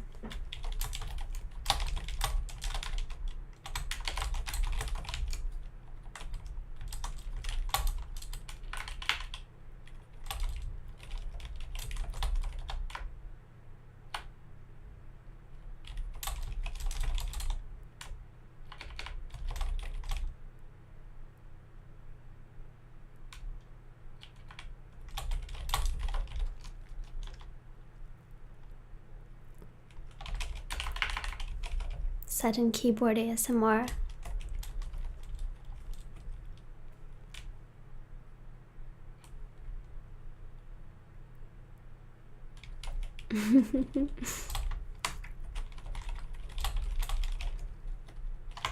Yeah, I messaged him back. We'll make sure to raid Pharaoh next time we have a chance. Hope he's doing well. For those of you who don't know, oh, also shout out, right? Oh, I should have done that. Oh man, I'm dumb. My bad. I should have done a shout out. Should have done this sooner. Pharaoh's username was what? Pharaoh Vox, right? There we go. Okay. Please go check Pharaoh out. He's really cool. He's a good dude. And I'm looking at his recent games. He's been doing a bunch of Warcraft and Devour. Sounds like Pharaoh. Sounds like Pharaoh. I hope he's been well. Yeah. Are you guys okay if next time I stop in the middle to respond? I was trying to figure out whether I should or should not. Normally, if it's any other stream, I would stop in the middle to respond, you guys know, but I wasn't sure. Of course. Yeah, I think Dead Blue from lack of BGM. It's okay, I don't mind. Okay, good. Next time I'll make sure to do that. I was not really sure what's kind of what people usually do. I think for me, I usually focus on the story and the flow of the story, but I want to make sure I thank the people who raid or who take the time to come check out the stream. So I think what I'll do moving forward is if it's like a follow or something, I'll shout it out after I finish reading what I'm reading, but if it's a raid, I might pause to make sure I thank the raider for their time and for taking the time to come over. But yeah, we'll make it up to Pharaoh next stream, because raids are not an obligation. It's always really thoughtful when someone takes the time. So we'll do that. Yeah, if it's someone important to me, yeah. I mean, even if there's someone I don't know, I think I'm gonna do that in the future. It's okay, we learn as we go. I think that's what I want to do next time, but I'll let him know and make it up to him. Pharaoh's been a really supportive friend for many years of my, like, since I started streaming, so I want to make sure he knows that I appreciate that. Okay, I think that so there is one more part to this. So what do you guys think of the story? There's one more part to it, like a little update part is what I think.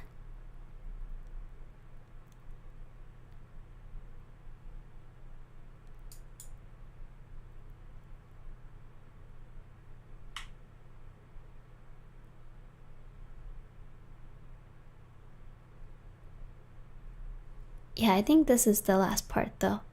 No, there's some other stories, but I think they're kind of separate from the main story. So I think this is okay for today. I think we can call it good here with the park ranger story.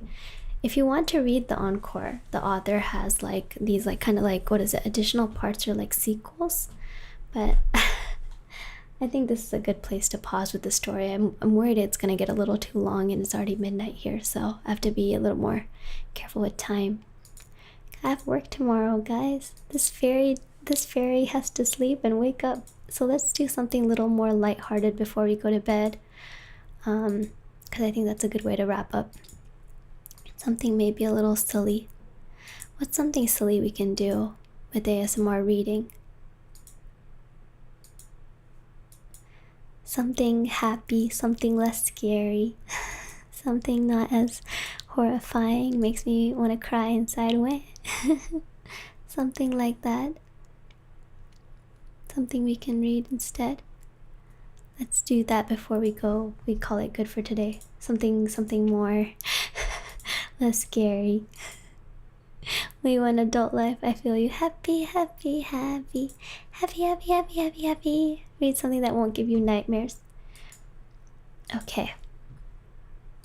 Read some story about Choco. Chocolate. Comedy. No. Happy. Capybara. Capybara. Capybara, capybara, capybara, capybara, capybara, capybara, capybara, capybara, capybara, capybara. Okay.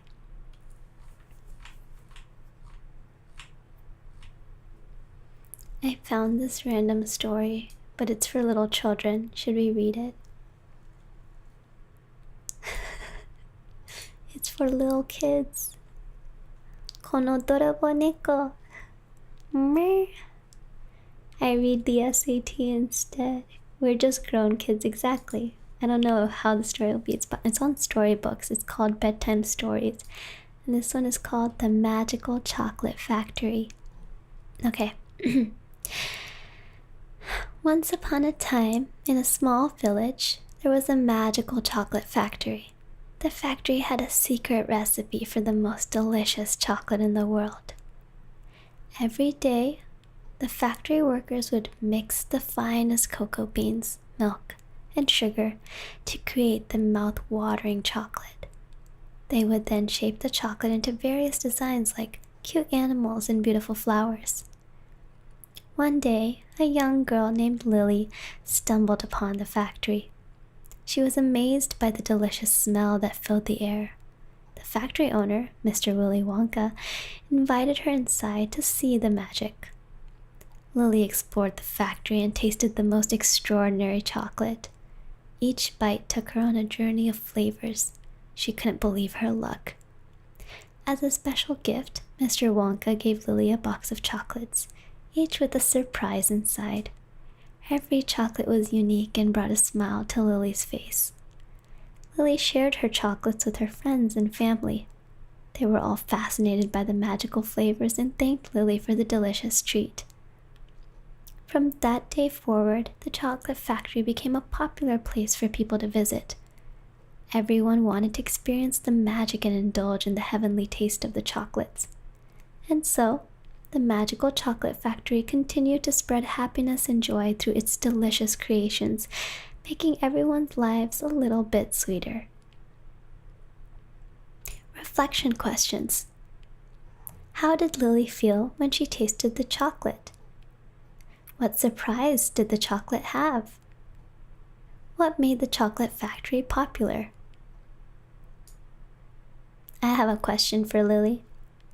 Why would you share your chocolate with anybody? Why would you do that? What's wrong with you? Okay, good night. Oh man. That was a fun story.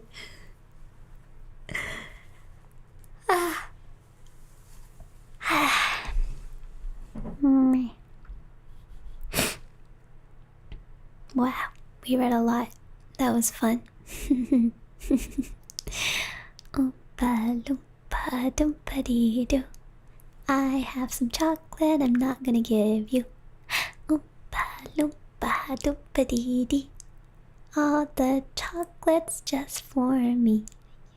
Yeah. Yeah, that's my rhyme. Yeah, I'm so good. I'm an artist, yeah. Is your voice okay? Did you read? You did. My voice is fine. I'm talking quietly. Doesn't do anything to my voice. Totally fine. But thanks for caring. Thank you. No chocolate, no. And now my stuffy because it's cold. Gotta drink some warm tea. I think this is a good place to pause. So how did I do, guys? My first ASMR stream. Was it a... What's my rating out of 10? You can be honest with me. My only threat is if you give me a low score, I take all the choco. Loved it? You liked it? Can you hear my eyes blinking?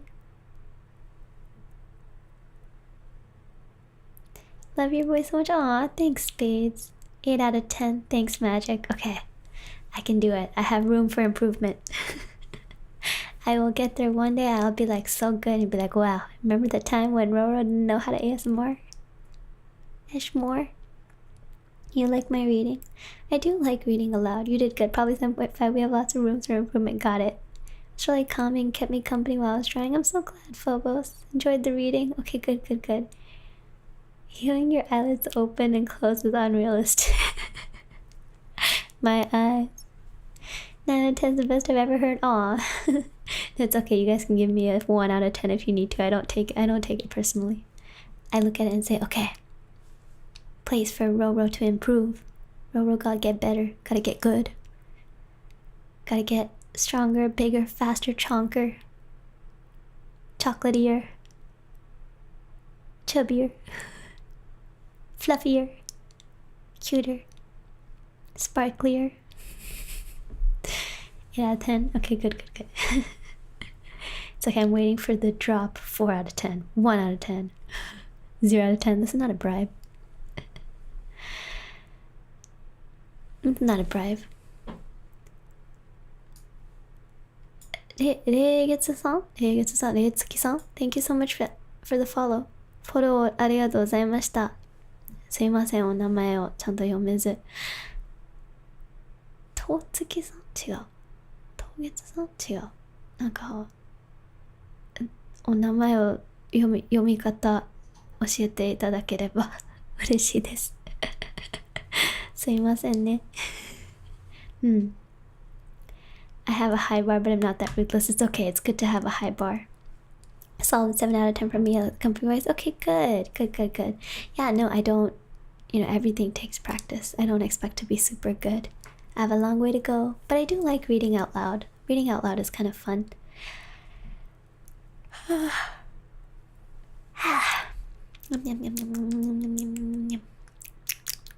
Yeah.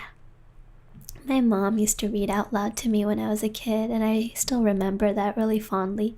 She read me a lot of books and she would make all the voices, and it was so fun. And I used to be behind grade level in reading, in English and stuff, so then my mom used to have me read out loud. And so that's how I improved my reading a lot, and she kind of taught me how to read more fluently, if that makes sense, where you want to make sure you're reading ahead of what you're actually saying out loud so that there aren't breaks in your reading and you don't stop a lot. Like reading very smoothly and narrating well.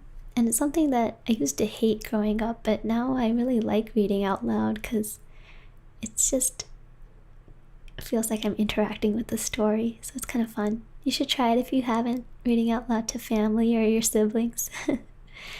Have you watched Don't Hug Me, I'm Scared? No. No, I haven't. I'm scared just reading that title.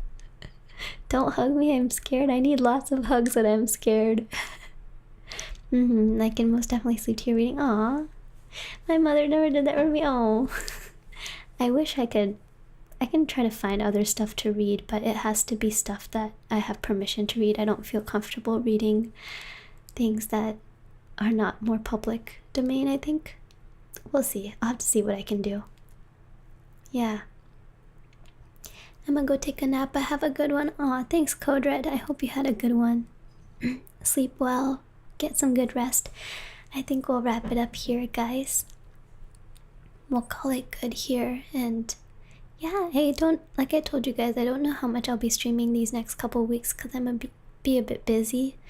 So no streams planned, at least this week, into like, I want to say until like mid-November ish, like early mid-November.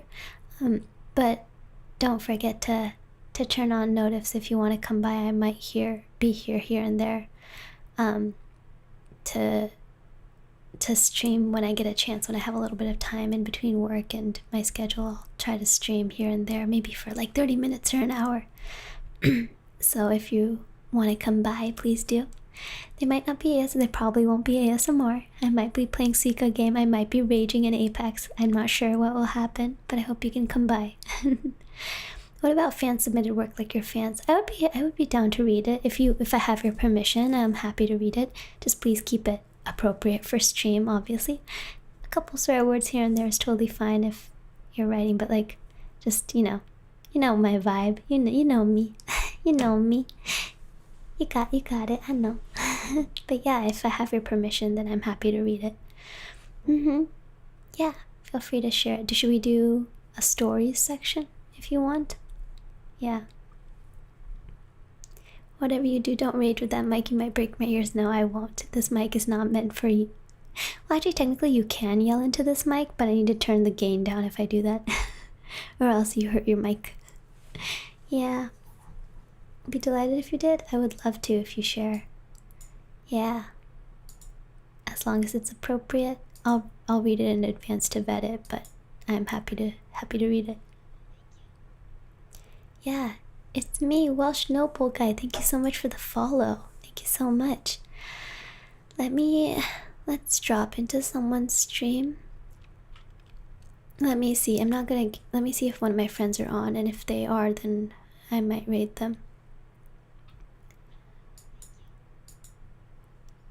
Thank you so much for the follow. Thank you so much. Hold on, I'm sorry, I'm looking at the raid screen. I am joking. Thank you so much for the follow. I was looking at the raid screen and it takes up the whole screen.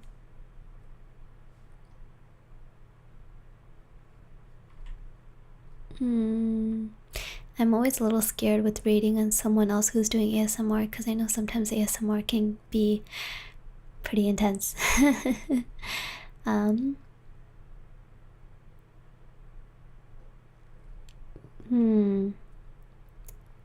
It's alright.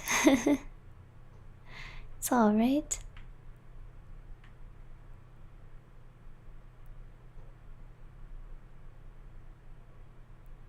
Oh, there's someone who's doing like a song stream. She's sing-songing you to sleep. It's not ASMR, but it's music. That might be kind of nice. Do you wanna, let's go ahead and raid her. Her tags are English, VTuber, Singapore, comfy, say so. I like the say so tag. Let's go ahead and raid her. Her name is 20 Rosie. I can't stick around for long because I gotta run. But we'll say hi and I'll send us over there. I don't know how loud it's gonna be, but hopefully it'll be okay. Let me check really quick.